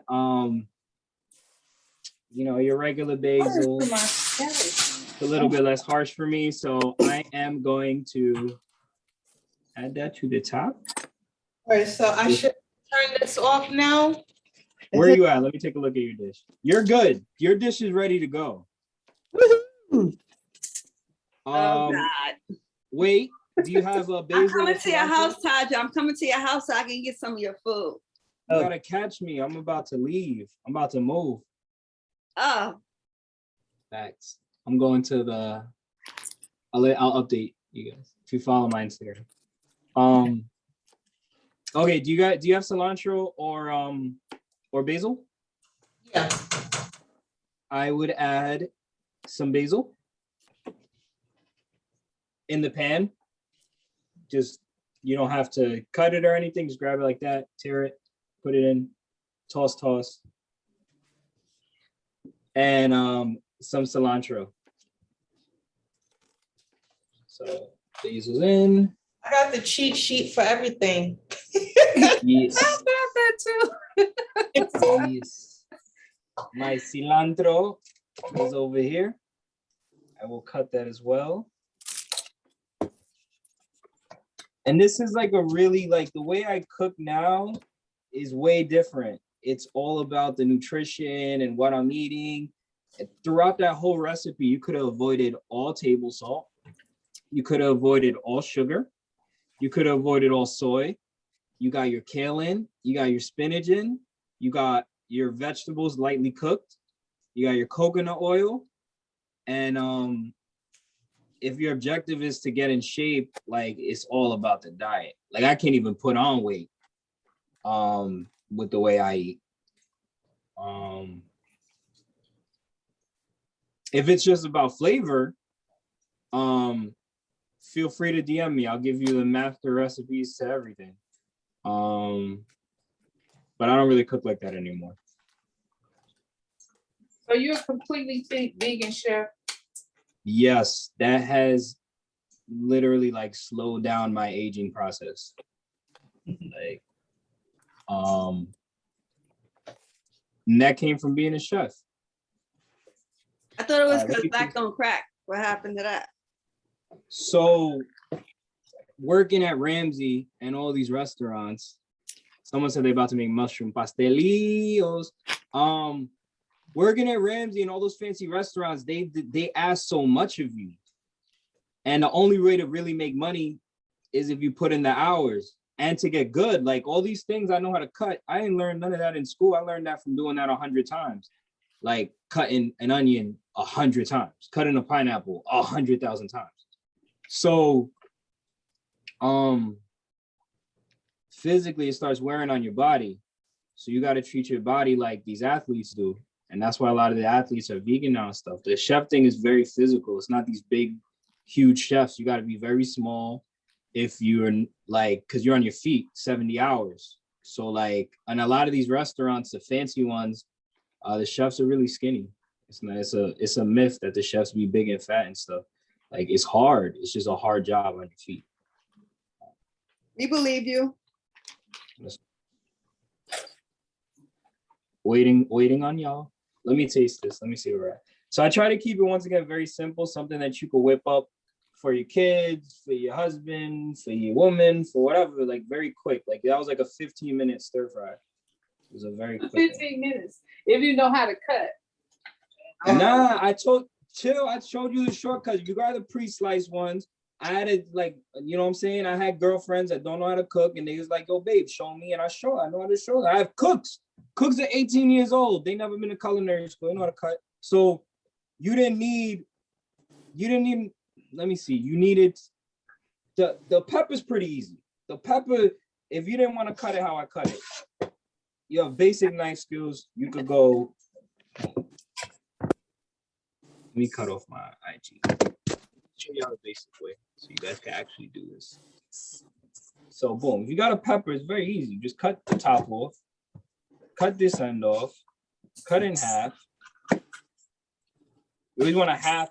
Anytime you're dealing with vegetables and fish, you want to half it. So now you have so one of the rules we learn in culinary school is you want to flatten it so that it doesn't fall off. So right here, you flatten the bottom, you flatten the top. So I'll do it one more time. I bought a bunch of food for you guys. So you want to flatten the bottom, flatten the top, and now you got a flat thing. And now it's easier. You got a square. So now you cut it, and now it's a half. And then from there, you don't need a knife. If you can't cut, you could just grab your hand and get that out. And then I did it the fancy way, but you could have just went like that. Pretty easy.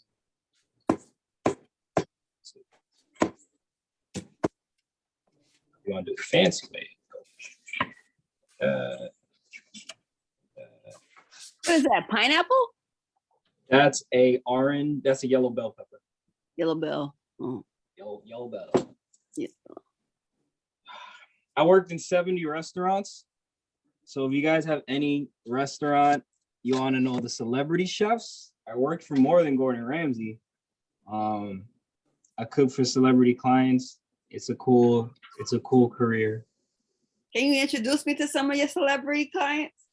Nah, cause it's not like I'm their motherfucking homie like that. Like I cook for Chris Paul out here. A lot of them you got confidentiality, and then them people don't like to be bothered at all. So I did a little personal chef stuff, but I ain't do it a lot. I don't really like there's cons to it too. If you want to make money and be a chef, the easiest way is to go cook for celebrity. 100%. For me, it felt like I was in it felt like plantation vibes. Like you in the house and you cooking for them, but you can't really talk to these celebrities. So you just like, I'm like, nah, I'm a boss. Like I don't really do that. Like, so I have my own company and like everybody different. Oh, so but when you do the you go in there and they treat you like the help, basically is what you're trying to yeah, like, and I'm not on good. I turn my IG off like this private Zoom. Like, yeah, you the help. You go in there, you the fucking help. You're not talking to nobody. You dead ass like you the help. You here to cook. You feel me? And clean. You here to cook and clean. It's the same. cook and clean. So, no, you cook and someone else clean. Nah, bullshit. Like you clean up your mess, but you not clean up their mess. They make that mess. They clean their own mess. Your mess is half of the job. What you mean? They got dishes. You gotta clean. You ready to taste test? Yeah, y'all done? I was waiting. I got my dish here. I've been waiting. Taste test. Wait, I didn't taste it throughout. I didn't taste it throughout. Oh, you got no wasabi mayo. That's so good. That's fine. So, what does it taste like, Taja? I got bean sprouts here. It should taste for y'all. It should taste pretty bland. I mean, it should taste good. And if it tastes bland, you need to add a little bit more eel sauce. You didn't have the eel sauce, and you didn't have the wasabi. But if we added more mushrooms, the mushrooms should have been enough flavor. I'm having fun over here. My dish tastes good, and I made this in front of me. So, boom, this is how I'm making mine. Mustard? No, this is the wasabi mayo. The vegan wasabi. Oh, it looked like mustard. I'm gonna give y'all a look right now. I'm gonna show y'all how. What about you, Miss Miles? How are you? Yours? I gotta help y'all. Here, this is how my dish looks. My noodles ain't done yet. Oh, good. Okay. That's how my dish. Sorry. How your noodles not done? Wait. Oh my god. I failed. Mine Really tastes. instructor I add manual. some more soy sauce. Yours taste. Oh my god, mine looks beautiful. Can I upload this photo? Did I just make this? Sure, go ahead. Here. I don't know how to do it here. Oh, actually, I can show you. That's how mine looks. Oh, I'm telling you. It's like, That's not like mine. nah, My I vegetables just taste want good. that. This is crazy. That's what we supposed to make. That's It's okay. Oh my god, salads. I said salads. no. This is No, perfect. all is boring. Okay. Do you think that am I doing a good job? Are you ladies doing okay? Do you think you're a better chef? Because I'm slow. I know, I'm just slow, but it's cool. Let's Well, speed you please up. Hold not on. My doing a saute good cook job. over there. My saute chef over there is behind. I gotta flip back. Why are your noodles not done? Okay, You I said like just soak them in water, right? yes, I didn't start it soon enough. it's okay. They should be done. Did you Lucas, mix it and you'll see it's real soft.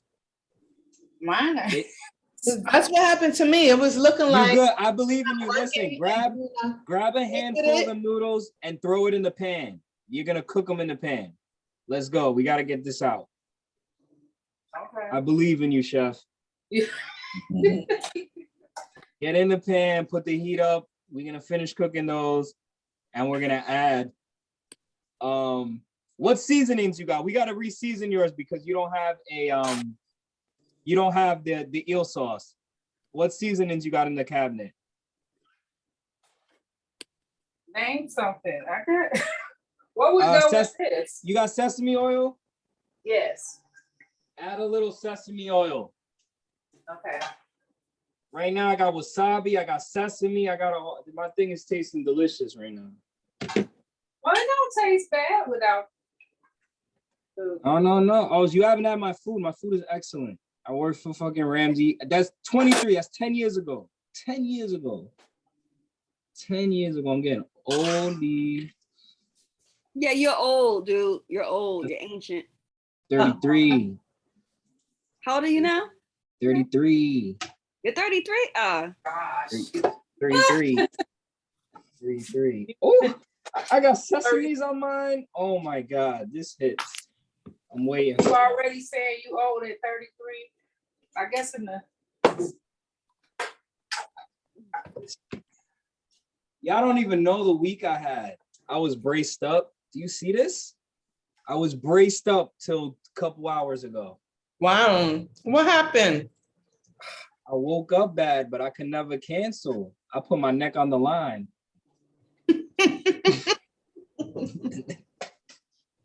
Mm-mm. I put my neck on the line. Yeah, I think I had a pinched nerve or something.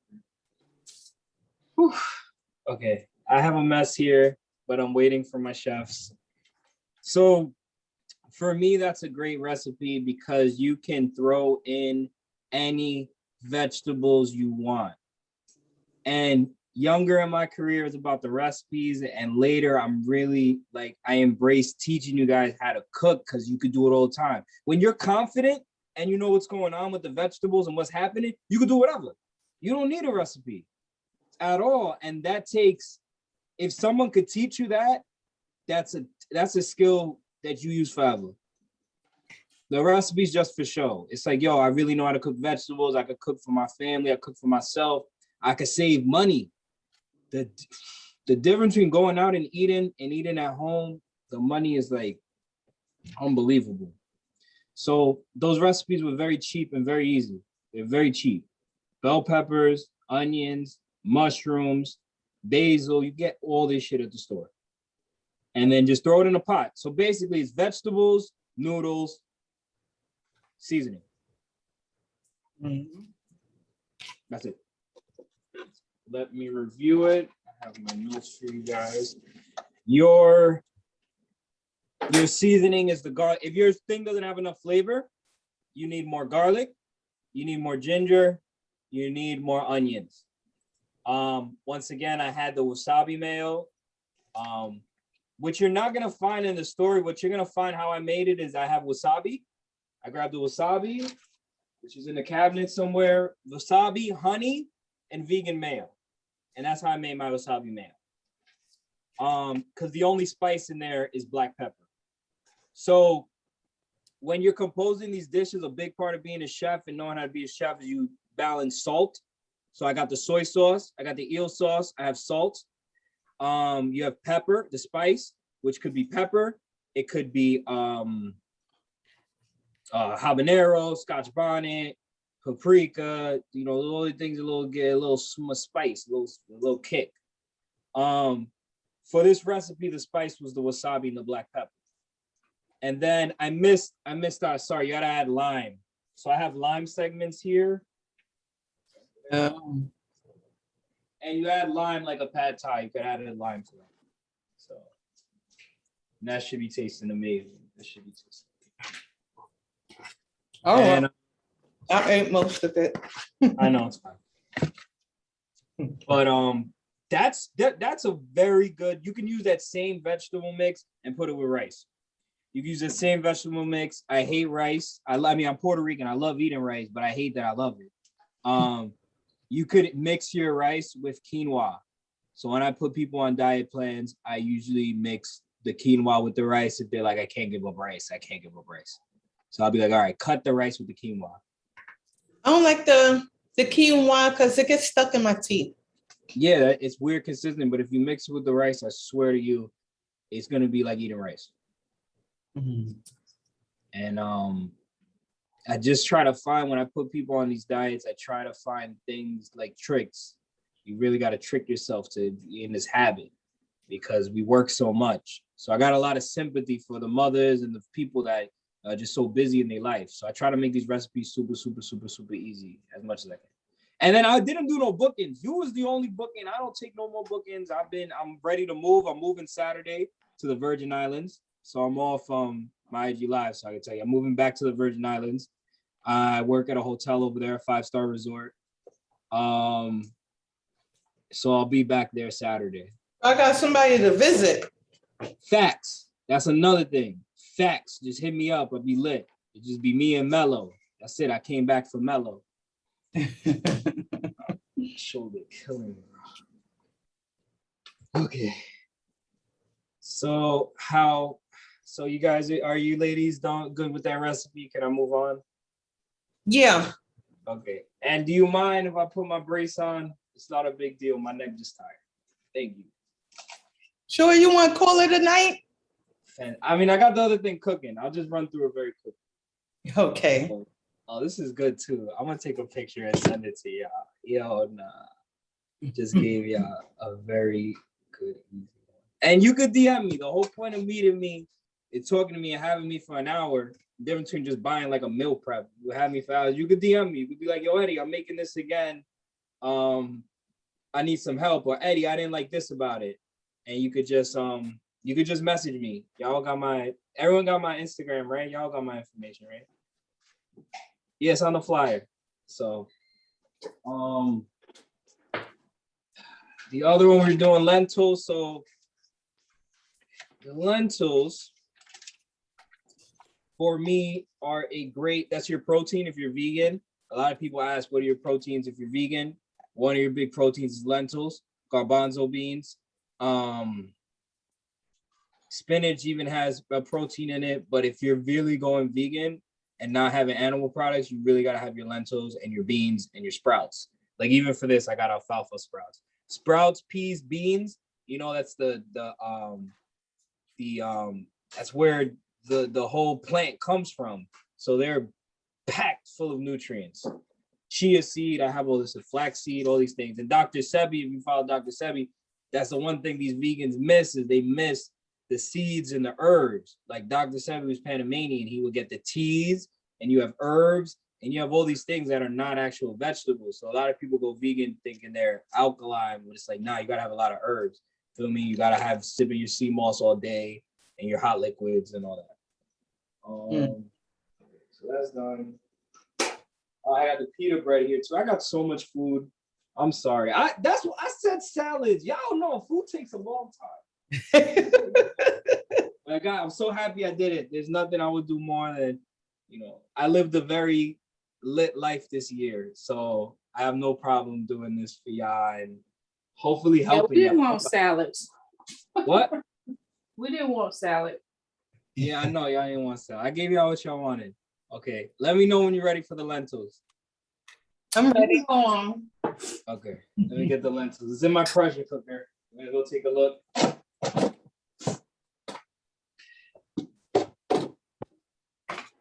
Lord, look amazing. Okay, so I just took them out of my pressure cooker. Oh, these look fucking amazing. Pardon my language. Oh my gosh. These are a little hot, so let me show you guys. So I love this recipe because it's just a one-pot pressure cooker recipe. And this is how your lentils should look. It's a little dark, I'm sorry. Yeah, it is dark. Hold on, let me. I'm really upset that iPad is not a better camera. That is the newest iPad. Like, what is that? What else you have in there? Lentils. Let's talk about it. It's a little dry because obviously it's the top. But I got tomatoes. This is another recipe that you can add whatever vegetables you want. So if you're missing something in nutrients, or you go to the doctor, you got a thyroid condition, you got whatever, you can do it. I throw sea moss in here. So instead of salt, I throw sea moss in here. So the sea moss is saltening up the dish. So I've got in that one, it's lentils, tomatoes, garlic, ginger, potatoes, curry, salt, black pepper, onions, nutritional yeast for the umami, sea moss, coconut oil, and apple cider vinegar. And then your mushrooms. That's why I started with the mushrooms at the beginning. So if we were doing this in person, I would have had y'all cook a bunch of mushrooms, set them aside, and would have added them in there. Mushrooms make a very good meat replacement. So those curried lentils, I put them in an empanada, and I make beef patties as well. And people don't even know the difference. I feed my food to non-vegans. And then I cook non-vegan. When I cook non-vegan, it's very,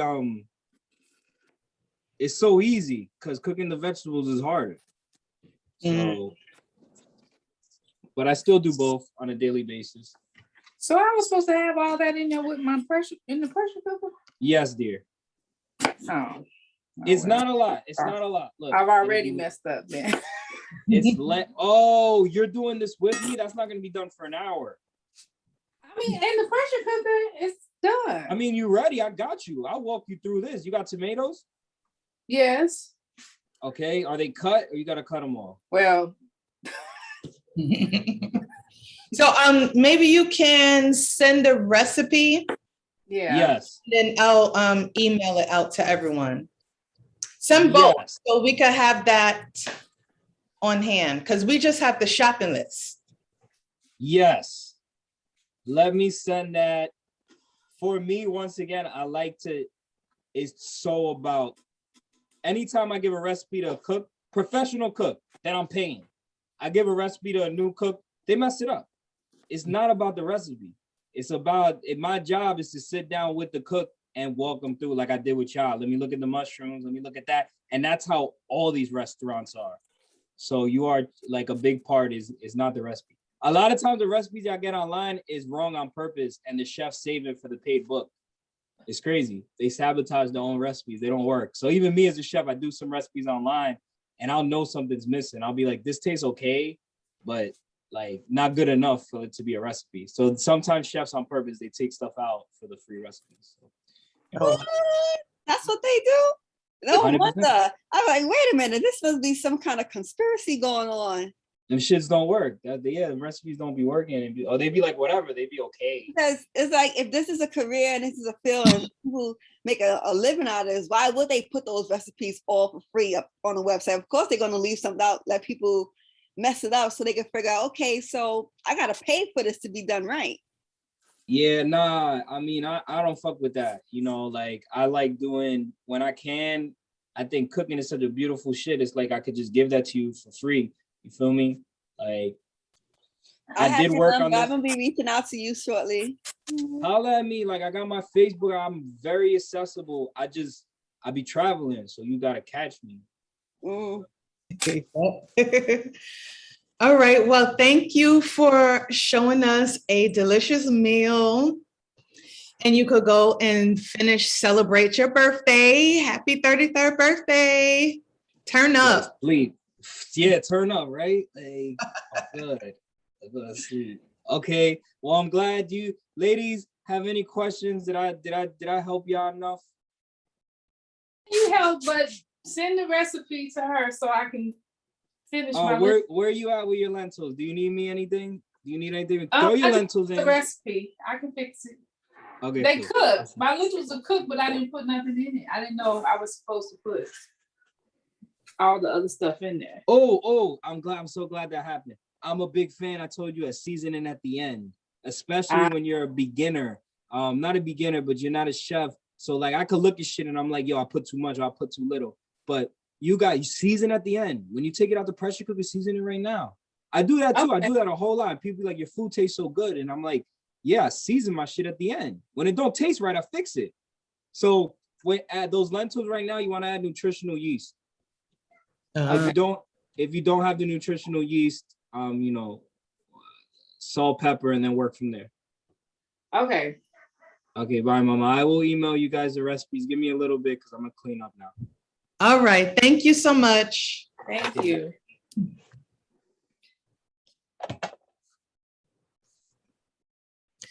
Okay, ladies. So let me, Gigi, are you ready?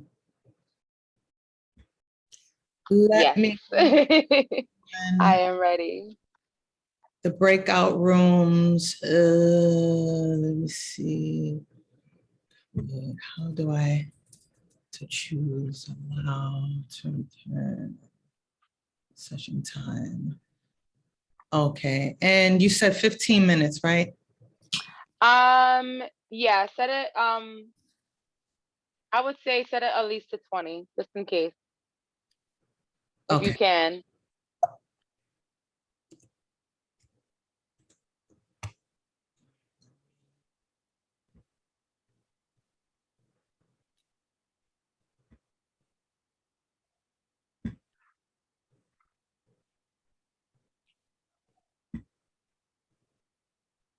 Okay, so you should see the breakout room option. Just click on it. First, Bisa and Gigi will meet.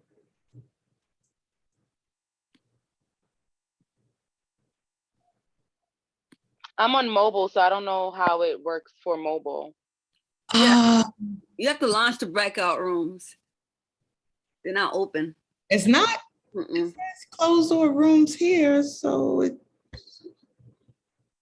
breakout rooms, okay. Broadcast to all. It's launch. I don't. Okay. Visa's already in there. Let me assign. I'm gonna assign you now. Okay, got it.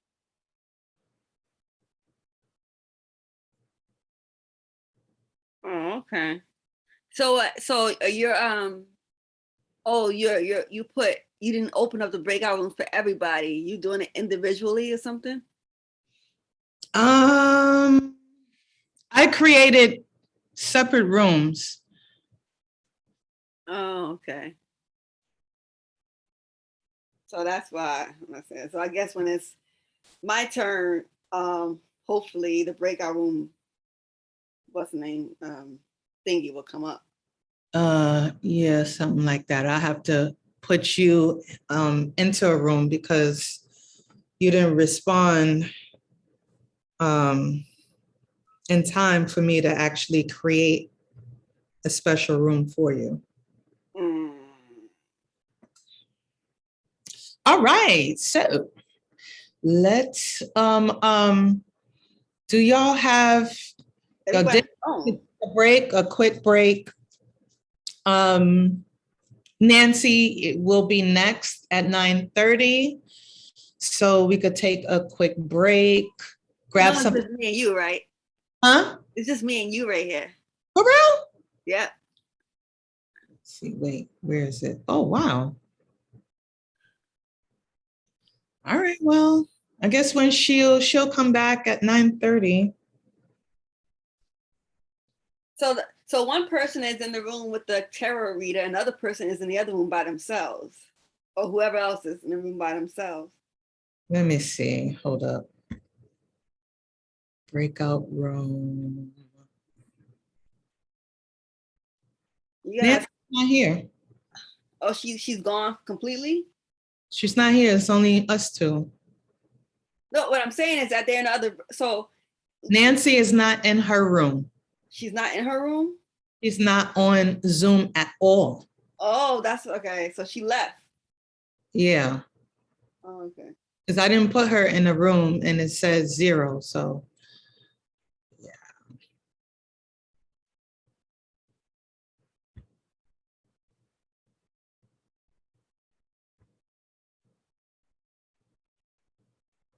Okay. Well, let's play some music. Woo! Dancing to no music. Oh. Let me see something. This is nice. Cool. I wish I was able to partake in the thingy. Why didn't you? You had more than enough time to get all the stuff. Not with this job, girl. I get home, I'm drained. I got some samples from Mary Kay. Oh, okay. That I had to actually go to. This particular existence emerged, and it's a great secret and a great comfort, because it means, mystery didn't die with the fall of Arthur or the fall of Atlantis or the fall of anything. Mystery is alive in the moment, in the here and now. It just simply lies on the other side of a barrier of courage, and it isn't even that high a barrier. It just is a barrier high enough to keep out the insincere and the misdirected. But for those who will claim it, in the midst of the historical chaos of the late 20th century, they become the archaic pioneers. They become the first people to carry the Ouroboros serpent around to its own tail and to make a closure. And to the degree that any one of us has this connection back to the archaic in our life, it makes where we have been make a lot more sense, and it makes where we're going seem a lot more inviting, which it really is. Love is intellectual conversations that make our brains collide. Love can really make you go insane at times. Love is the thing inside that makes anger die. Love told me to love myself, and then I became sublime. Love even gave life to Frankenstein. Love just can't be explained sometimes. Love is this and everything that I can't describe. Love is everything. Everything is love.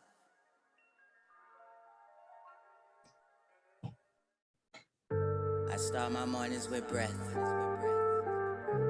and a yoga pose, filling my spirit with peace until it overflows. I start my mornings with breath and a yoga pose,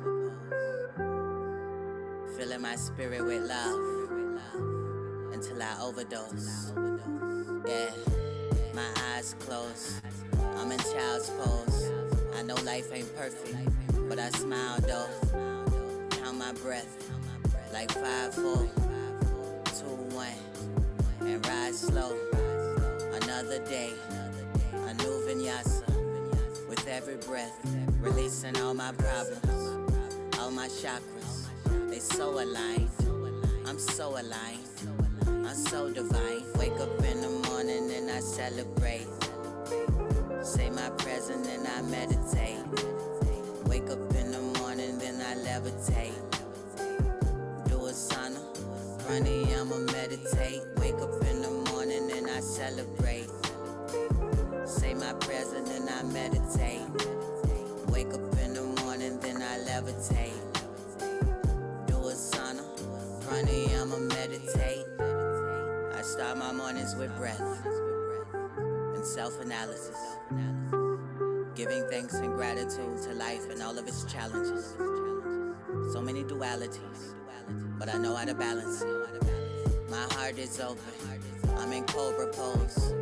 I lift my chest, inhale through my nose, exhale out my mouth, and let it overflow. Practice asana, manifest your soul control. Another day, a new vinyasa. With every breath, releasing all my problems. All my chakras, they so aligned. I'm so aligned. I'm so divine. Wake up in the morning and I celebrate. Say my present and I meditate. Wake up in the morning, then I levitate. Do a sauna, pranayama, meditate. Wake up in the morning and I celebrate. Say my present and I meditate.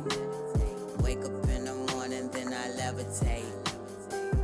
Do a sauna, pranayama, meditate. Ground yourself in the now. Plant your soul in the present.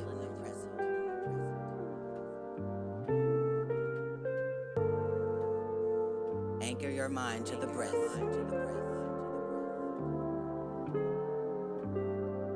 Be with the body.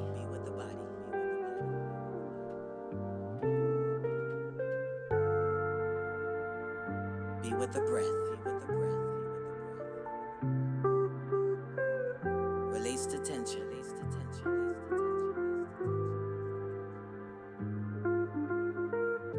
Release the pain. Release the stress.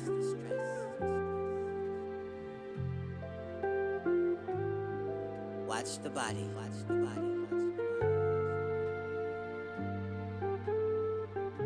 Free the mind. Become one with the breath. Wake up in the morning and I celebrate. Say my present and I meditate. Wake up in the morning, then I levitate. Do a sauna, pranayama, meditate. Wake up in the morning and I celebrate. Say my present and I meditate. Wake up in the morning, then I levitate. Do a sauna, pranayama, meditate.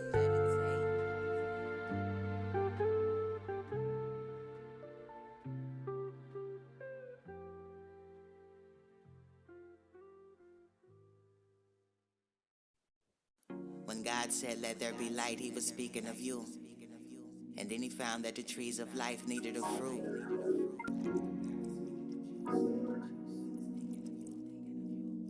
Same goddess glow that I see in the moon. Even when the sun shines, I'm dreaming of you. Of course I believe in love, I see it in you. I never needed the proof. I would like the chance to express my affectionate ways. Just give me the time and a definite place. I promise to love and embrace you in delicate ways. Heavenly ways, heaven awaits. I swim in your love, I drown in your love. The levees would break. I'm there for you, babe. In every way, whatever you say. 11-11, 11-11, I'm ready to stay. I'm loving your style, I'm loving your face, I'm loving your smile. I'm up in the clouds, I'm lifting you up and loving you down. I know you ready for me. We say we ready for love.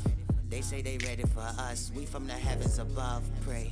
Whatever you want, whatever you need, whenever you ready. Whenever you call, I'll be on time. 11-11. Whatever you want, whatever you need, whenever you ready. 11-11. 11-11. 11-11. Whatever you want, whatever you need, whenever you ready, whenever you call, I be on time, 11:11. Whatever you want, whatever you need, whenever you ready, 11:11. 11:11. We should all seek to be as free as the wind blows, and love with kindness because hearts are more fragile than windows. Glass ceilings and mirrors cannot reflect the light that you resemble. You are more divine than signs and symbols written on the pyramid temples. It is in hieroglyphic lyrics that I write these songs.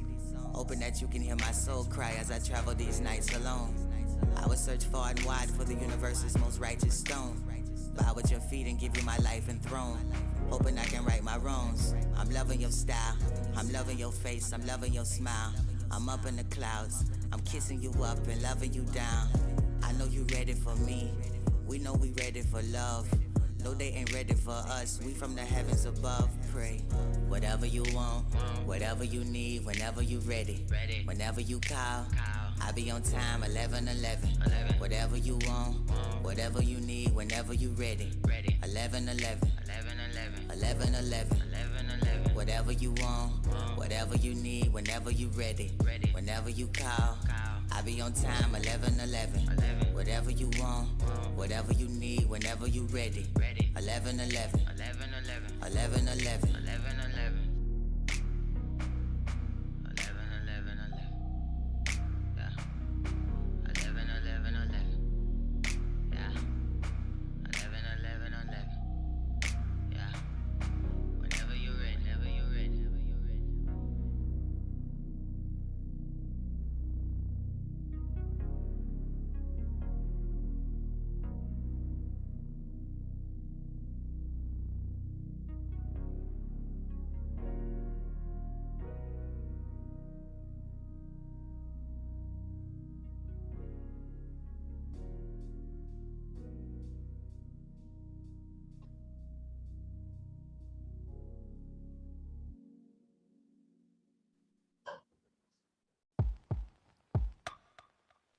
Deeply inhale and exhale, relieving yourself of all of the stress, pain, and hurt that you have held within. As you inhale deeply, you purify your mind, body, and spirit. As you exhale, you release and let go all of the things that are hurting you inside.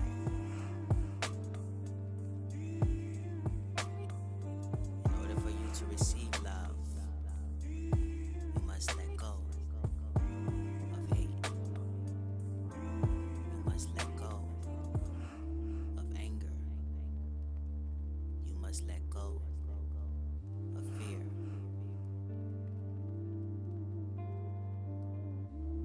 Take a deep breath. Exhale and let go of hate. Let go of anger. Let go of resentment. And let go of all things that stop you from learning and loving all things. Picture yourself floating higher and higher as you release the things and emotions that are holding you down. You feel lighter and more peaceful with every breath you take. Forgive those who have hurt you and send them off with love. There is no longer a need to hold on to old memories.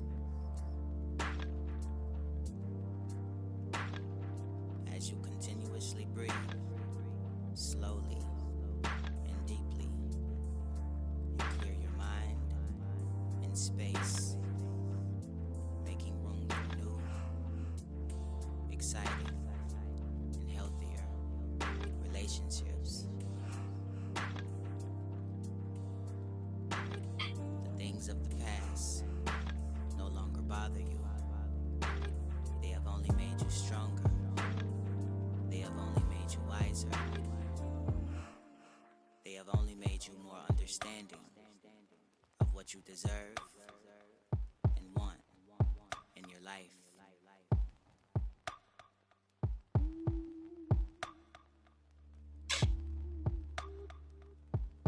Allow the feminine principle within you to be awakened. Allow it to heal you. Allow it to nurture you. Allow it to make you whole. Receive its love. Receive its grace. You are complete. You are complete. You are complete. You are divine. You are divine.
Everyone back.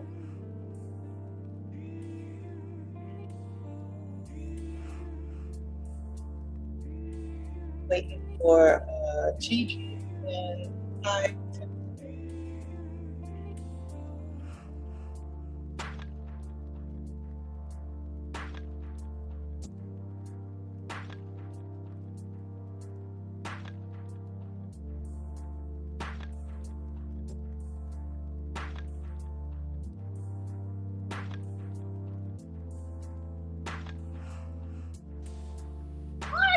We were just in the middle. Into the good stuff. We're getting to the good stuff. We're into the good stuff. Ty, I hope I was able to It give was you as good. much It was information. good. Yeah. Thank you, for thank you, that. thank you. Thank you. I have some questions about your deck though. Which deck were you using? I'm sorry. It's okay. It's called 5-cent tarot. So a lot of the cards look very like Victorian era, old school, like that. Okay. So I like that deck. I saw the other decks. I think it's the gilded. No, hold on. We'll talk about it later. I don't know. we can talk about it later. No problem. Life No problem. is amazing, but life is amazing. But thank you for that. I appreciate it. You're welcome. No getting to the good problem. part. You know, we was talking about manifesting. When I'm about to manifest, it was getting great, yo. And then Tasha had to pull us back inside the room. We about to get in. Go in like whatever. Okay, fine. As you let yours shine. Heaven isn't hard to find. We're all have to book her. Spiritual mission. I am gonna book her. Tell her, Gigi, because she have her hair all out and flowing. What's going on? It's been, you know, that's how good the tarot reading was. It She had to let my hair herself out. out. I was Yes. letting my hair out. Her hair pulled out, pulled back. She come back and with her Diana Ross on. Yep. Yeah. She had to get. She was like, "Hold on, let me get comfortable because this was a lot." And even in storms, you It was going. It was good. It was good. Gigi's legit. She's legit. He Thank you. legit. Thank you. Also, another message, work on your crown chakra and your third eye and your root. Okay. Eternal sunshine. This world may seem a little cruel and unkind. That is all.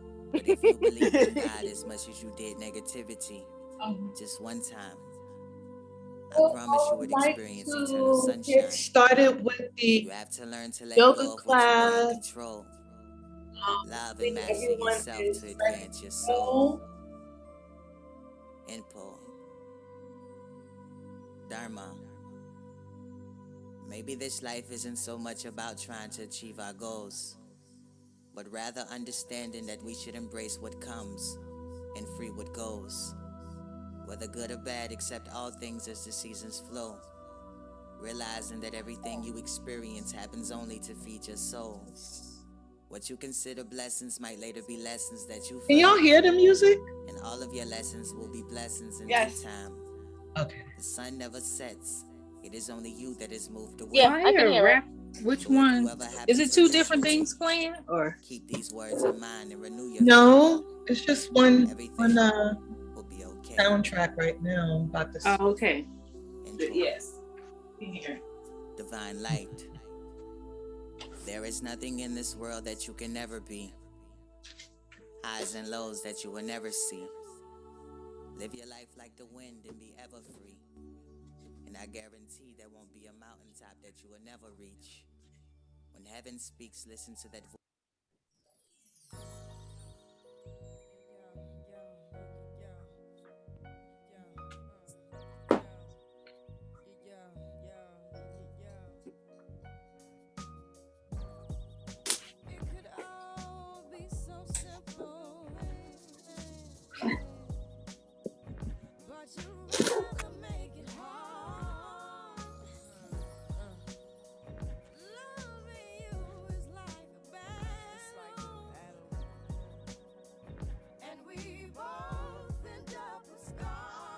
Okay.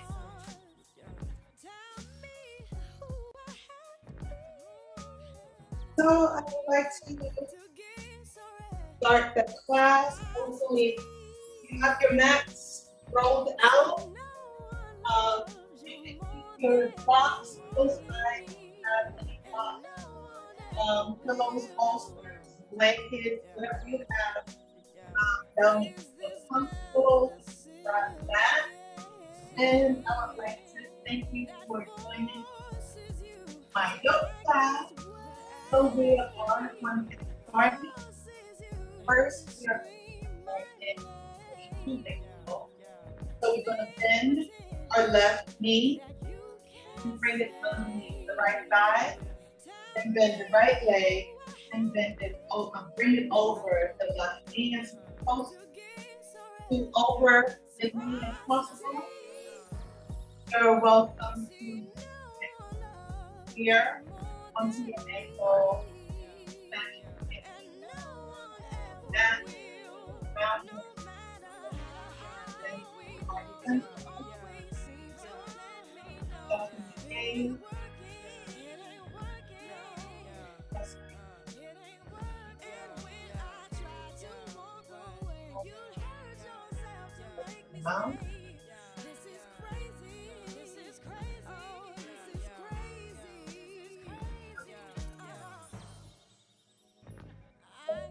couple more times.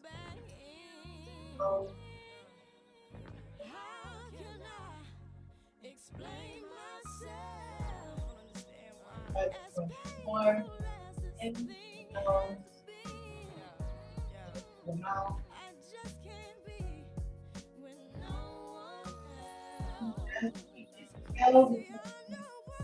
So forward fold from the hips, bringing your hands directly in front of you, and the fold onto the mat, lowering your thumbs or your feet.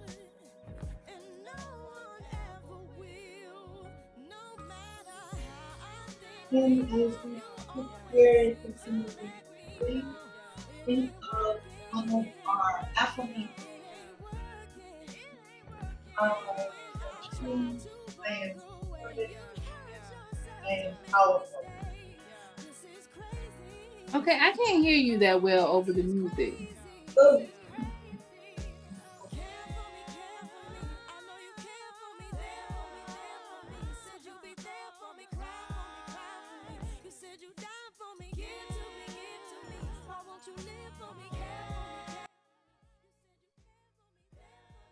Okay. I think that should be better. Yes, that's much better than. All right. So bringing our left knee, bending it, bringing your left foot underneath your right thigh, crossing the knee over your right knee, and bringing that over the left leg. We're going to start by doing our natural breathing. Begin to forward fold at the hip, bringing your crown towards the knee as close as possible. Breathing in here. Remembering our intentions that we set today. Let's choose the mantra, I am supported, I am powerful. With every breath you breathe in, think I am supported. With every breath you breathe out, think I am powerful.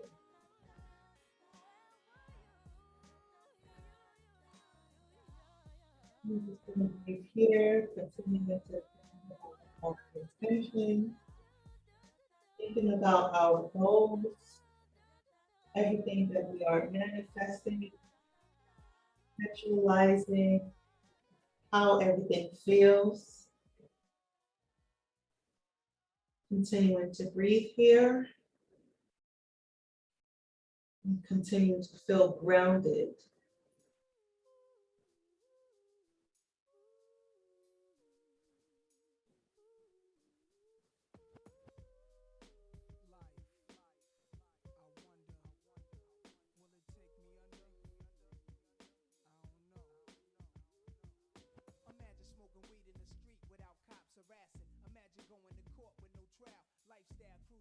On your next inhale, begin to lift your crown up, walking your hands back toward your body.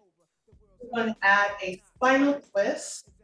So going towards our left, let's bring both of our hands up, parallel to the mat. Turning towards the left, planting our hands in front of us and one behind, and hold it here. Remember to breathe in and breathe out.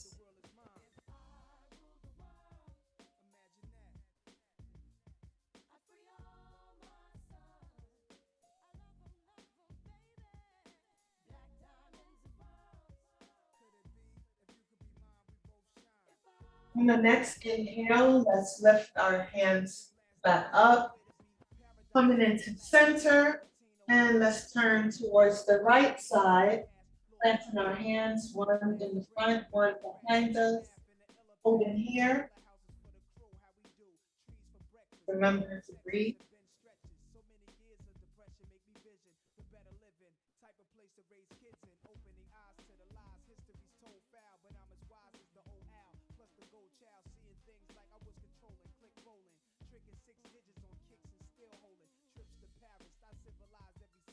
As we inhale, we'll return to center, bringing both of our hands up and looking towards the front of our bodies, and then we're going to turn towards the left, planting our hands down, breathing in through our nose and out of our mouth.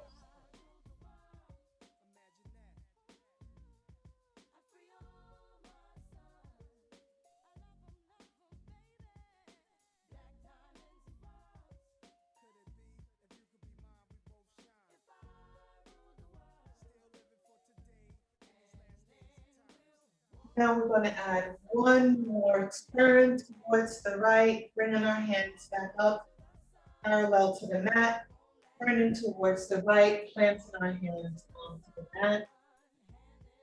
And breathe in here.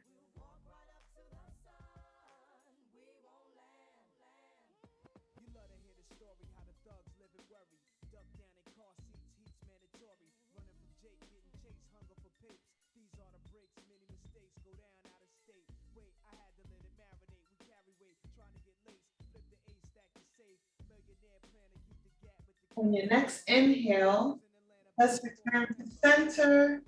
And then we're going to plant our hands onto the mat, extending both legs in front of us, giving it a nice little shake just to bring back that circulation. And this time we are going to bend our right knee, and let's keep the left leg straight out, extended in front of us. We're going to begin to forward fold at the hips, walking our hands towards the ankle, lowering the crown as low to the knee as possible. If you need some added support or if it's uncomfortable, grab your pillows or your blankets, and you can put it wherever you need to release that tension. So if you're feeling tension behind your hamstring, you can add the pillow underneath your knees. If you're feeling any tension in the hip, you can bring the pillow underneath your hip or add a pillow towards your crown just to add that support as you're in that forward fold. And continue to breathe in through the nose and out through the mouth.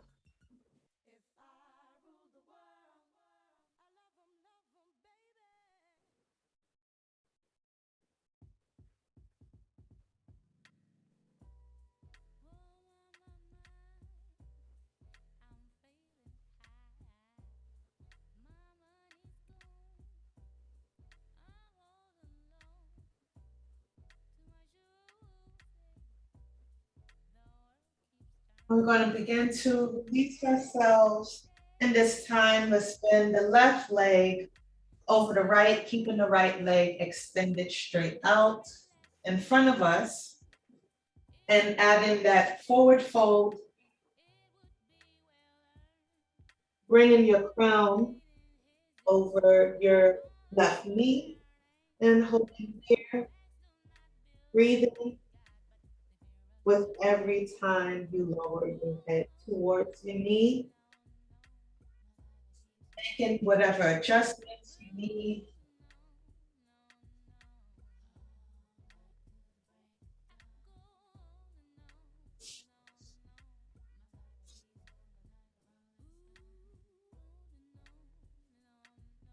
Continuing to feel grounded here, thinking of our mantra, I am supported, I am powerful.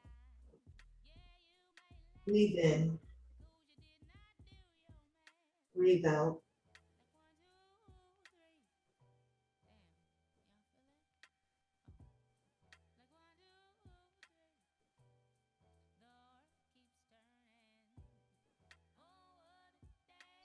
Checking in with your body, seeing how does that feel, how does your back and your hips feel, how does your legs feel, your knees feel.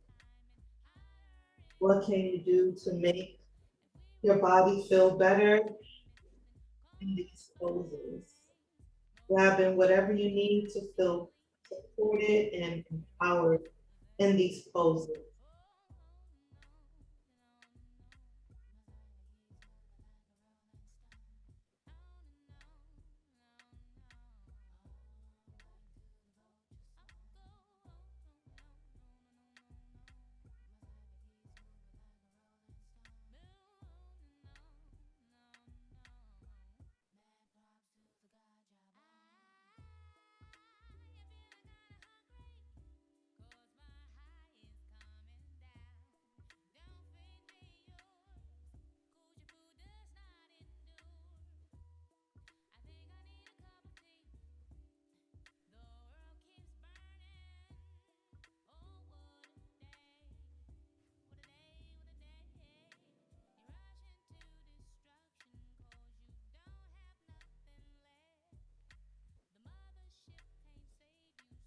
On the next inhale, we're going to release ourselves from this pose, extending both of our legs in front of us, adding a little shake just to bring that blood circulating back to your legs. We're going to go back into the shoelace pose this time, we're gonna have our right knee on the lower level, bringing your right foot underneath the left thigh. And let's bend the left leg, bringing the knee as close to over each other as possible. This time, we are going to add a side stretch. So let's bring our right hand all the way to the top of the mat.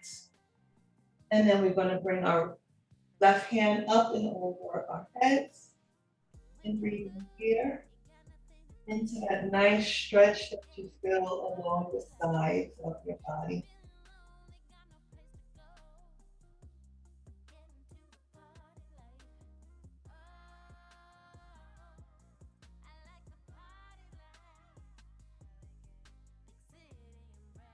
Inhale and let's release ourselves and bring our left hand to the outside of the mat.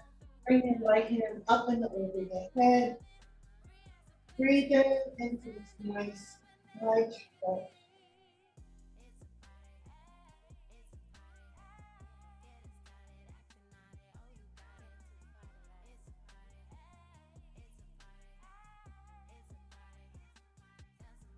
Let's release ourselves and do it again on the right side, bringing your right hand to the top of the mat and your left hand up and over the head. And do it here.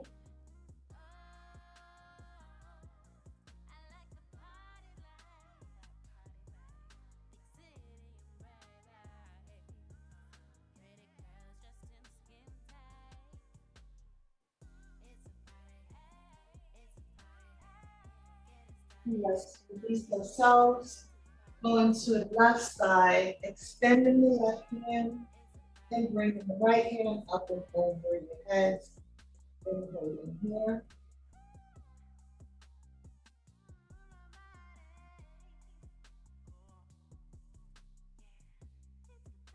If at any time you feel any tension or any pain, begin to release yourself and come back to a position that feels supportive for you. So let's begin to release ourselves, bring our bodies back to neutral, extending both of our legs, adding that little shake to bring the blood flowing back to the body. And now we're going to do some more stretching. So let's open the legs as wide as possible. We're going to take the left leg and bend it, tucking your left foot underneath the right thigh.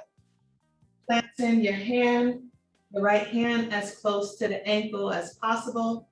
And we're going to bring our left hand up and over our heads and hold it here. Remember to release yourself if you feel any tension or pain.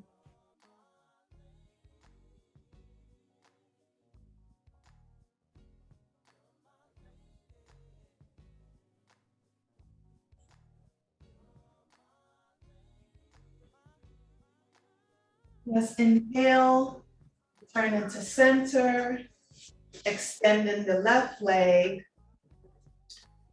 Let's point the toe out and then flex the toe in, just to add some movement here. And now we're going to bend the right knee, tucking the right foot underneath the left leg. Bringing our left hand out, extending it as close to the ankle as possible, and bringing your right hand up and over the head, holding here. Breathe in and out.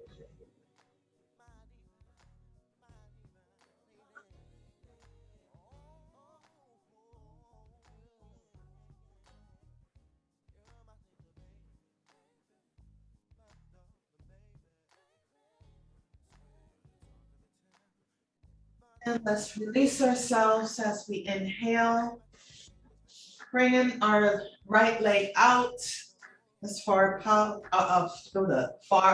as possible, Shaking those legs, bringing some movement to your legs. We're going to bend the left knee again, tucking the left foot underneath the right leg.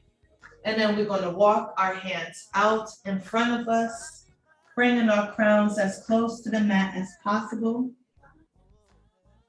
If you wanted that added support and you have your blocks, grab your blocks and place it underneath your crown, extending both hands right in front of your mats, and breathe in here as you stretch, relaxing all the stress and tensions from your back and your hips, adding your pillows underneath your knees or your ankles if you needed that added support.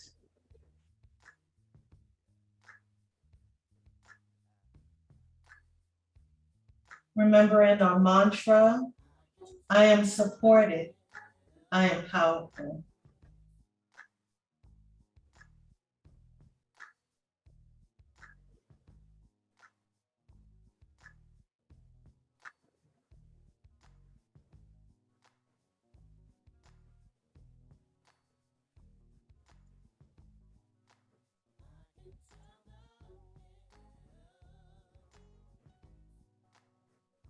Now we're going to begin to walk our hands back towards our bodies.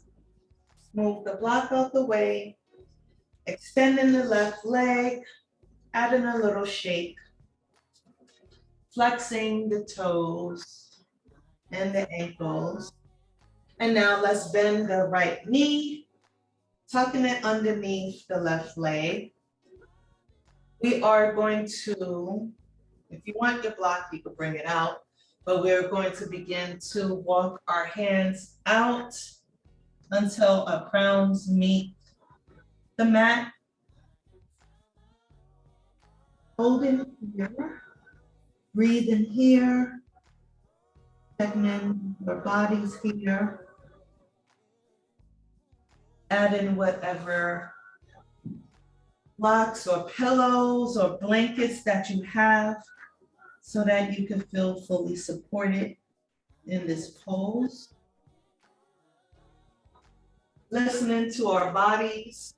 If it's too much, remember we can always return back to center and showing grace and compassion to our bodies.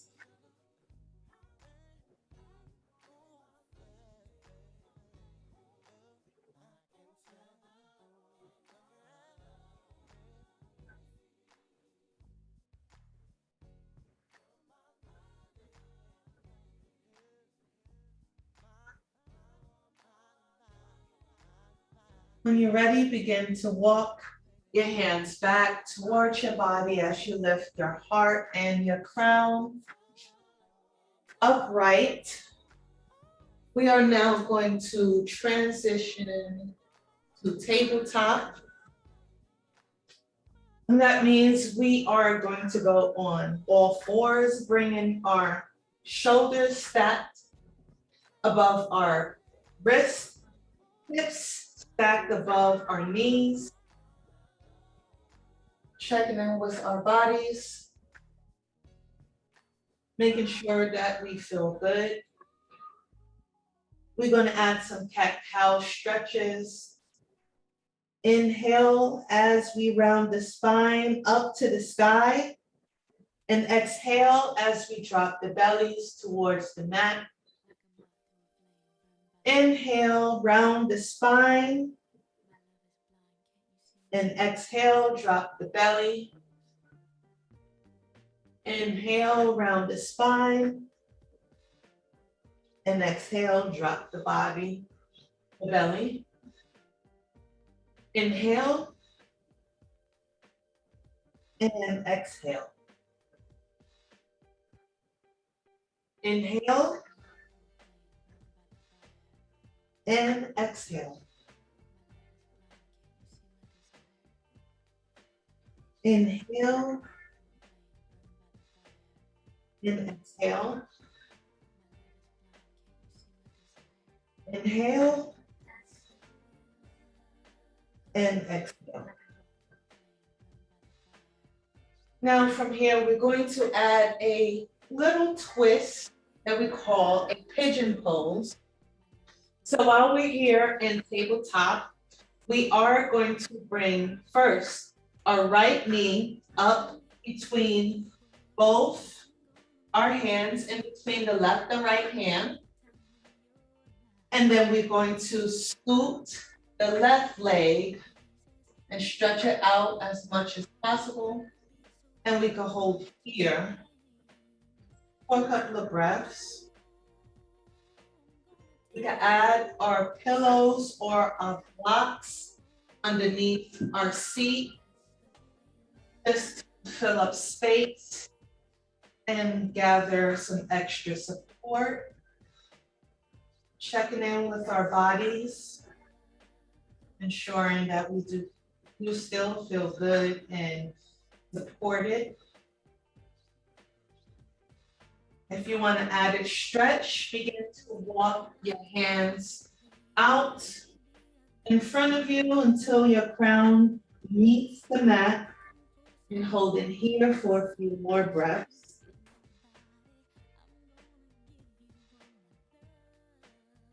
If this does not serve your body, its purpose, remember you can always return to center or return to tabletop.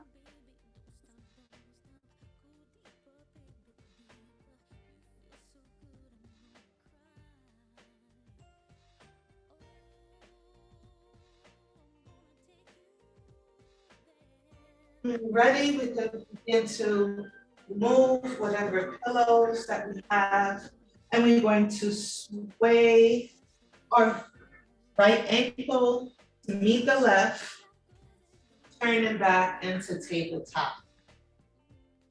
If this feels good for your body, you can add the cat-cow stretches just to add some movement and some relaxation for your spine and your joints and your hips. And of course, whatever we do on one side, we have to do on the other. So we're going to take our left knee and bring it all the way up between the left and the right hand, all the way in the middle. And then we're going to scoot our right leg all the way behind us, straightening that right leg. And like I said before, you can grab your pillows or your blocks, whatever you need, bring under your seat and feel supported. You want the added stretch, begin to walk your hands out directly in front of you so that your crown touches the mat, and hold here.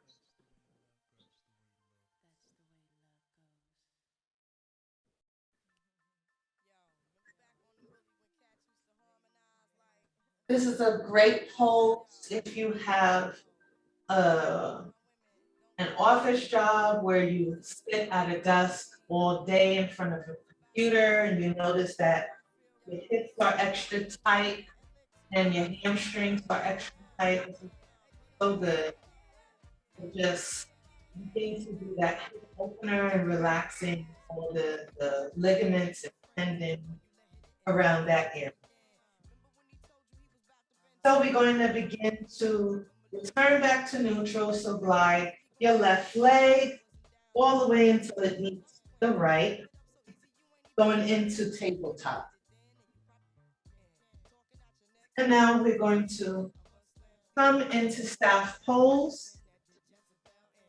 And that's just seating with your legs extended out in front of you. Now, if you have a strap, you're welcome to use your strap and place it underneath the soles of your feet and kind of forward fold, bringing your crown as close to your knees as possible. If you don't have a strap, that is a-okay. You can bring your two hands or your two fingers to the big toe and hold it here. Or you could simply hold onto your ankle as you fold with your crown going close towards the knee. And take 4 deep breaths. Breathing in that nice stretch along the spine.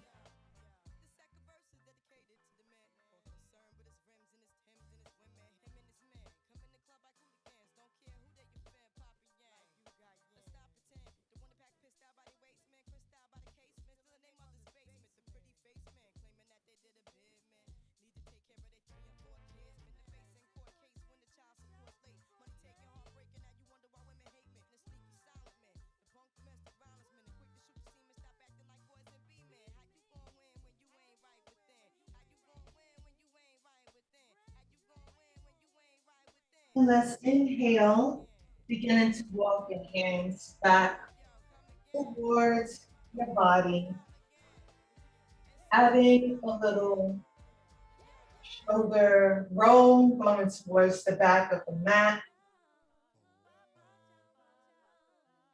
And let's add a shoulder roll going towards the front. And then we're going to lay it all the way flat onto the mat. And go into a reverse pigeon pose.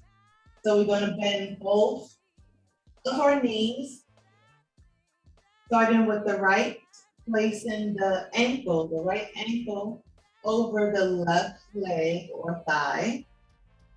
And then we're going to bring both of our knees as close to the chest as possible, threading the hand through the needle.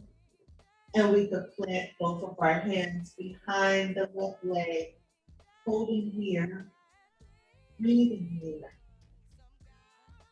Feeling that added stretch.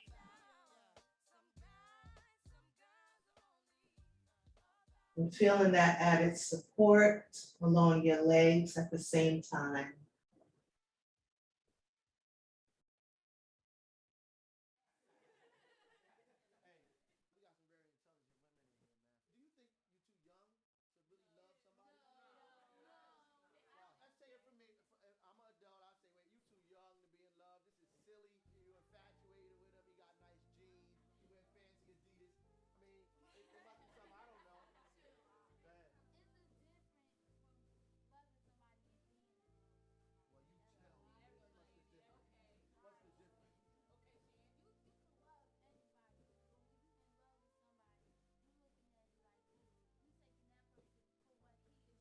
On our next inhale, we're going to send that left foot back onto the mat, bringing the right foot to meet it.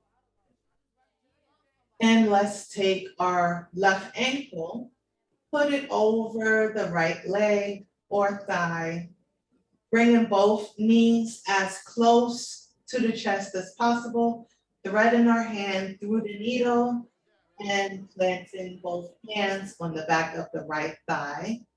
And hold here. And breathe here.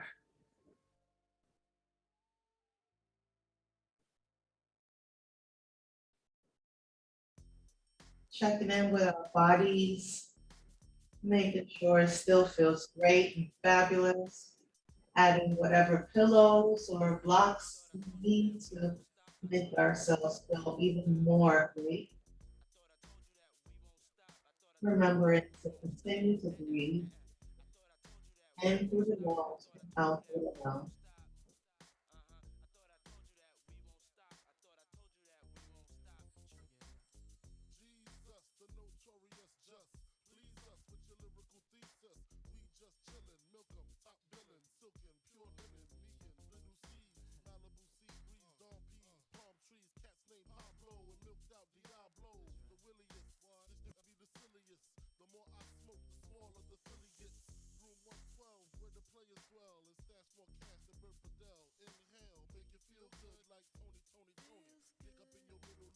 As we inhale, we're going to descend the right leg or foot back onto the mat And bringing our left foot to meet it.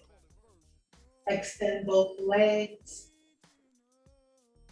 Giving it a little shake. And then we're going to begin this thing called Savasana, which is a time that we take just to pour into ourselves, show our bodies a little more compassion by taking a few minutes to have a break, have some time to reflect, to remember the intentions that we set earlier today, and to just give your body a moment to breathe. So as we breathe in through the nose and out through the mouth, softening our gaze, checking in with our body, checking in to see how our crowns are feeling, our foreheads and jawlines is feeling, how's our shoulders feeling, beginning to relax, letting the shoulders drop flat onto the mat. How does the spine and the hips feel? Checking in with those knees and the hamstrings. Checking in with the ankles and the soles of your feet. Continue to breathe here, and we're just going to be still for a few moments.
And now we're going to begin to return to our regular activities. But before we do, let's just check in once more with our bodies. And let's imagine that burst of energy along the soles of your feet. Imagine a burst of energy going up your ankles to your knees. Imagine a burst of energy going up your hips and along your spine. Imagine that burst of energy going from your shoulders and your neck to your jawline, eyebrows, your forehead, and your crown. Inhale, we are going to cross our legs and plant our hands onto the mat, lifting our hearts and crown up, one breath at a time. Breathing in through the nose and out through the mouth.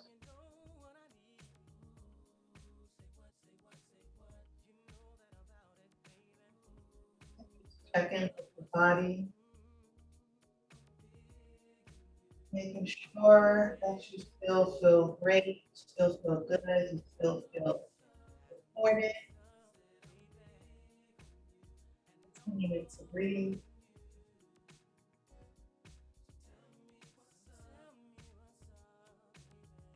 Begin to slowly open your eyes. Remember the intentions that we set earlier. And I would like to thank you for joining my yoga class. Hopefully you enjoyed it. And I'm going to end this part of the yoga class, and we're going to continue with the after party. Give me one moment.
Okay, is everybody still here? Did we lose anybody?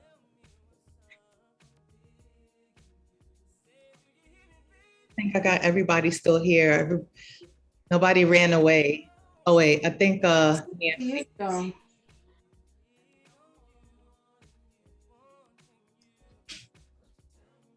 So how is everyone feeling? I know yoga is supposed to give you energy, but actually it relaxes me and I want to go to sleep. No, there's certain yoga classes, like the power yoga is what, gives you energy or whatever. But this class was actually a style called yin yoga. So it really focuses more on the connective tissue and muscles. Okay. So if you felt like a little extra stretch, that's the reason why. But it's also good, once you keep practicing or whatever, you start to see, the changes and the flexibility that you actually do have. Yeah, but stretching makes me sleepy. Is that part of it? But yeah, I have no flexibility. But I like that you incorporate the everything, blankets and stuff, because it helps. Because I'm not flexible at all. That's good. All right, so are we making drinks tonight?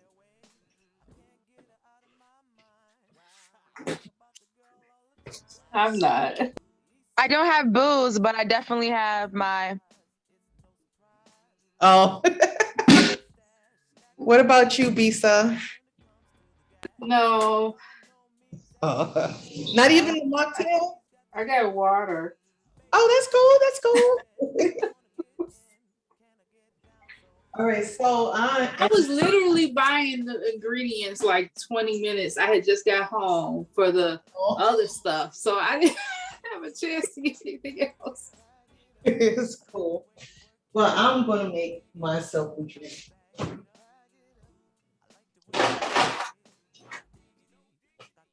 This one I tried before, actually is very tasty. This little cocktail concoction here. Oh, here it is. Where's Ty?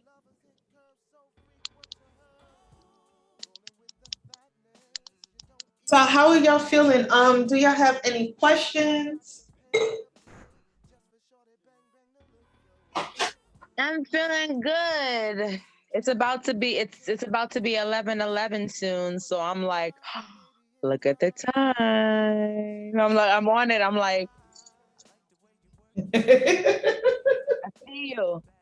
We stretched our bodies, we stretched our minds, we stretched our spirits, and it's now 11:11.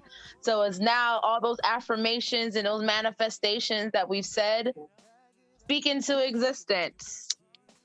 Yes. Well, I'm in Central Time, so do I do it twice? I do it with you guys. It's only 10 o'clock here. Oh yeah, that's right. Yeah. No, Chicago's an hour behind. Yo, I miss Chicago food. Chicago food is so good, like old-fashioned donuts. And my favorite place is Harold's though. You've been to old-fashioned donuts, you know somebody on the south side. Old-fashioned donuts, one of my best friends, she I went to Chicago like years ago because that's where she was born and raised out there. And man, the food in Chicago, my God, is so good. Like going to Pepe's for like Mexican food, but just then going to what was it? Is it Giovanni's that I went to get to get pizza, which was really filling. Yeah, and it was so good. I want to go back so bad. Yes. I want to go back there so bad so I can eat and eat and eat and eat. Yeah, definitely. I haven't had a Harold's in a long time, but yeah. It was so good. That first day I had Harold's twice. with mild sauce. You know it. That's the best part on the fries and on my chicken. Thank you. Yes. Sure. And I'm not a big donut eater either, but those donuts are like some of the best donuts I have ever had. And I'm just like, they are really good. That's the first time I ever heard anybody talk about the donuts. But yes, those are the best donuts. Those donuts are iconic. It's just like, because I went around the time where it was the Taste of Chicago. So I went to not only Old Fashioned, not only Harold's, but also had their stuff. I also went to another spot. I don't remember the name, but it's a family-owned business. They're known for making like really famous hoagies. And then they will have like fries also, serve it with fries on the side. I don't remember the name of the establishment, but I definitely remember that sandwich being good as hell. Yeah, I don't know that one. Did you have Garrett's? Well, New York has Garrett's now. Oh yeah, New York has had Garrett's for a little minute. We only have one store on 34th Street. Yeah. But yeah, you get the Chicago mix is my favorite. Yes. Well, now I like caramel with pecans. with the cheese. Yep. I'm ready to go. Ready to go back. I'm like, I want to go back to Chicago so bad for their food. Yeah, I like Chicago. But I like New York too. I lived there for a little while. What part of New York? Harlem. Oh, okay. I grew up in Harlem. Okay, I was on 10 West 135th Street. I'm on East 115, so I'm on the Spanish part of Harlem. Okay. Yeah, I grew up on the west side on 126 between Fifth and Leonard, and then I moved over to Taino, which is 123rd Street and 3rd Avenue. Okay. Yeah, I love New York. So my job had sent me there for a while, and then I came back to Chicago. It's nice and cold too. Is she shaking it? Yeah, when I went to Chicago, it was, it was during, the warmer months, but Yeah, if you went to Texas, Chicago, that was around in July, so it was probably so it's hot. like June, July, yeah. Mm-hmm.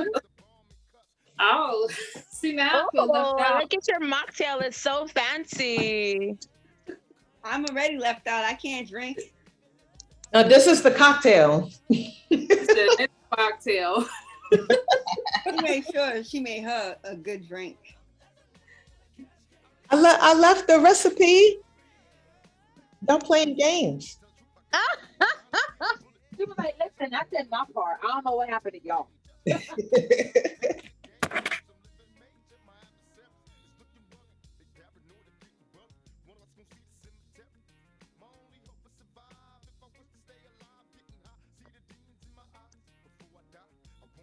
So when you had done a salad before with the cooking class, or you didn't want to do a salad? No, I didn't ask for it. The only thing was, I only told him that I'm allergic to cucumbers, so I won't be doing the salad. And instead of him just telling me, like keeping one salad and just adding a different recipe, he just put 2 different recipes all together. That's a crazy name. You're allergic to cucumbers? Yeah. So you can't have pickles either. I don't even like pickles. What? So what is it about the cucumbers? Is it the pollen, the vegetables, or is it? I don't know what's up. Every year it seems like a new fruit and vegetable get added to the allergy list. Yeah, for me this year I think it was carrot. Carrot. Yeah, raw carrots. Like, I think I tried to cook carrot and I was okay, but.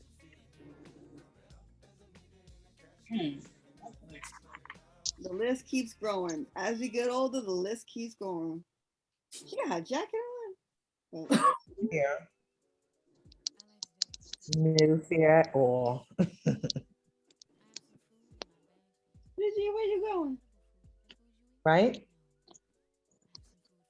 Step outside to the rain. Well, not to outside to the rain, but just enjoying the air. Oh. Enjoying the air outside while I take my little puffs. Is it cold where you are? Right now it's actually, what did it say? I think it said 59 degrees, something like that. So it's kind of chilly. Not all that cold, but kind of cold. Like we've been having pretty nice weather, to be honest, in New York. Like we've been having like spring weather in the fall. Yeah. You're in New York too. Oh, so you with us? So you know our weather has been retarded. Our weather has been absolutely retarded lately. It's 46 degrees here. Oh nah, that's cold. Nah, Chicago be wilding though with they cold. Mm-mm. It was warm the other day, and it just dropped like and then somehow Chicago said, "Fuck that," and we're gonna go back to our original state. And just be cold. Yeah, it's been crazy. Just gonna go up to 70. Yeah, we have weather like that right now. Like our weather is like a lot in the 70s.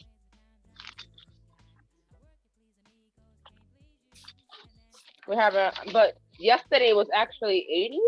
It reached like 81 degrees. Wow. So we're having a nice springtime in the fall. Indian summer. Mm-hmm.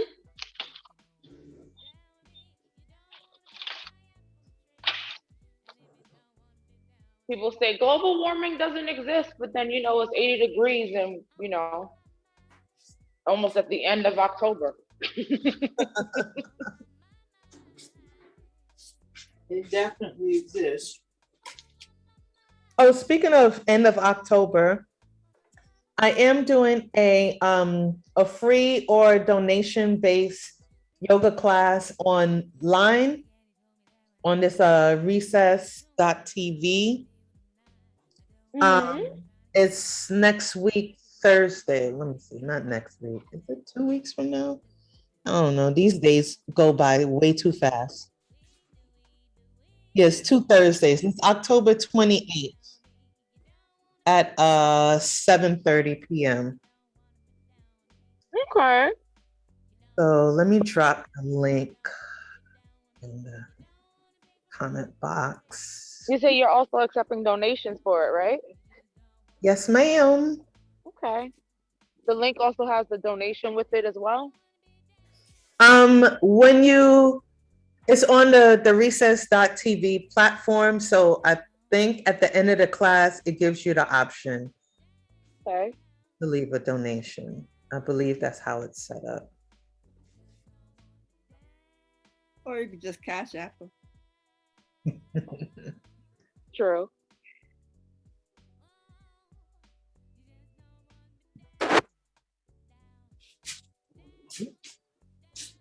Typing the wrong thing.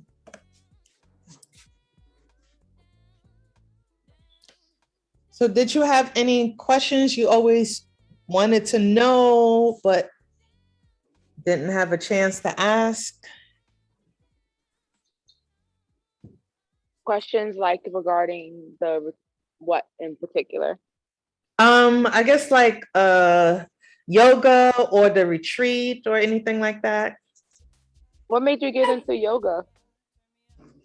Oh, well, besides, was it just because of your autoimmune or something else? Yeah, that's why I initially started to try it out, because it was suggested to me like it's good for relaxing the joints and all that stuff. And then, last year with white people feeling guilty about everything that was going on last year, they was just giving out free stuff. So I came across the scholarship and I'm like, you know what, I actually started the yoga teacher training program just so I could get like a better understanding and learn different tricks and tips as far as like practicing yoga. Mm-hmm. But then, as like the program went along, I'm like, oh, maybe I could actually do this for real. I never thought I was like a teacher or anything like that. And now look at you now.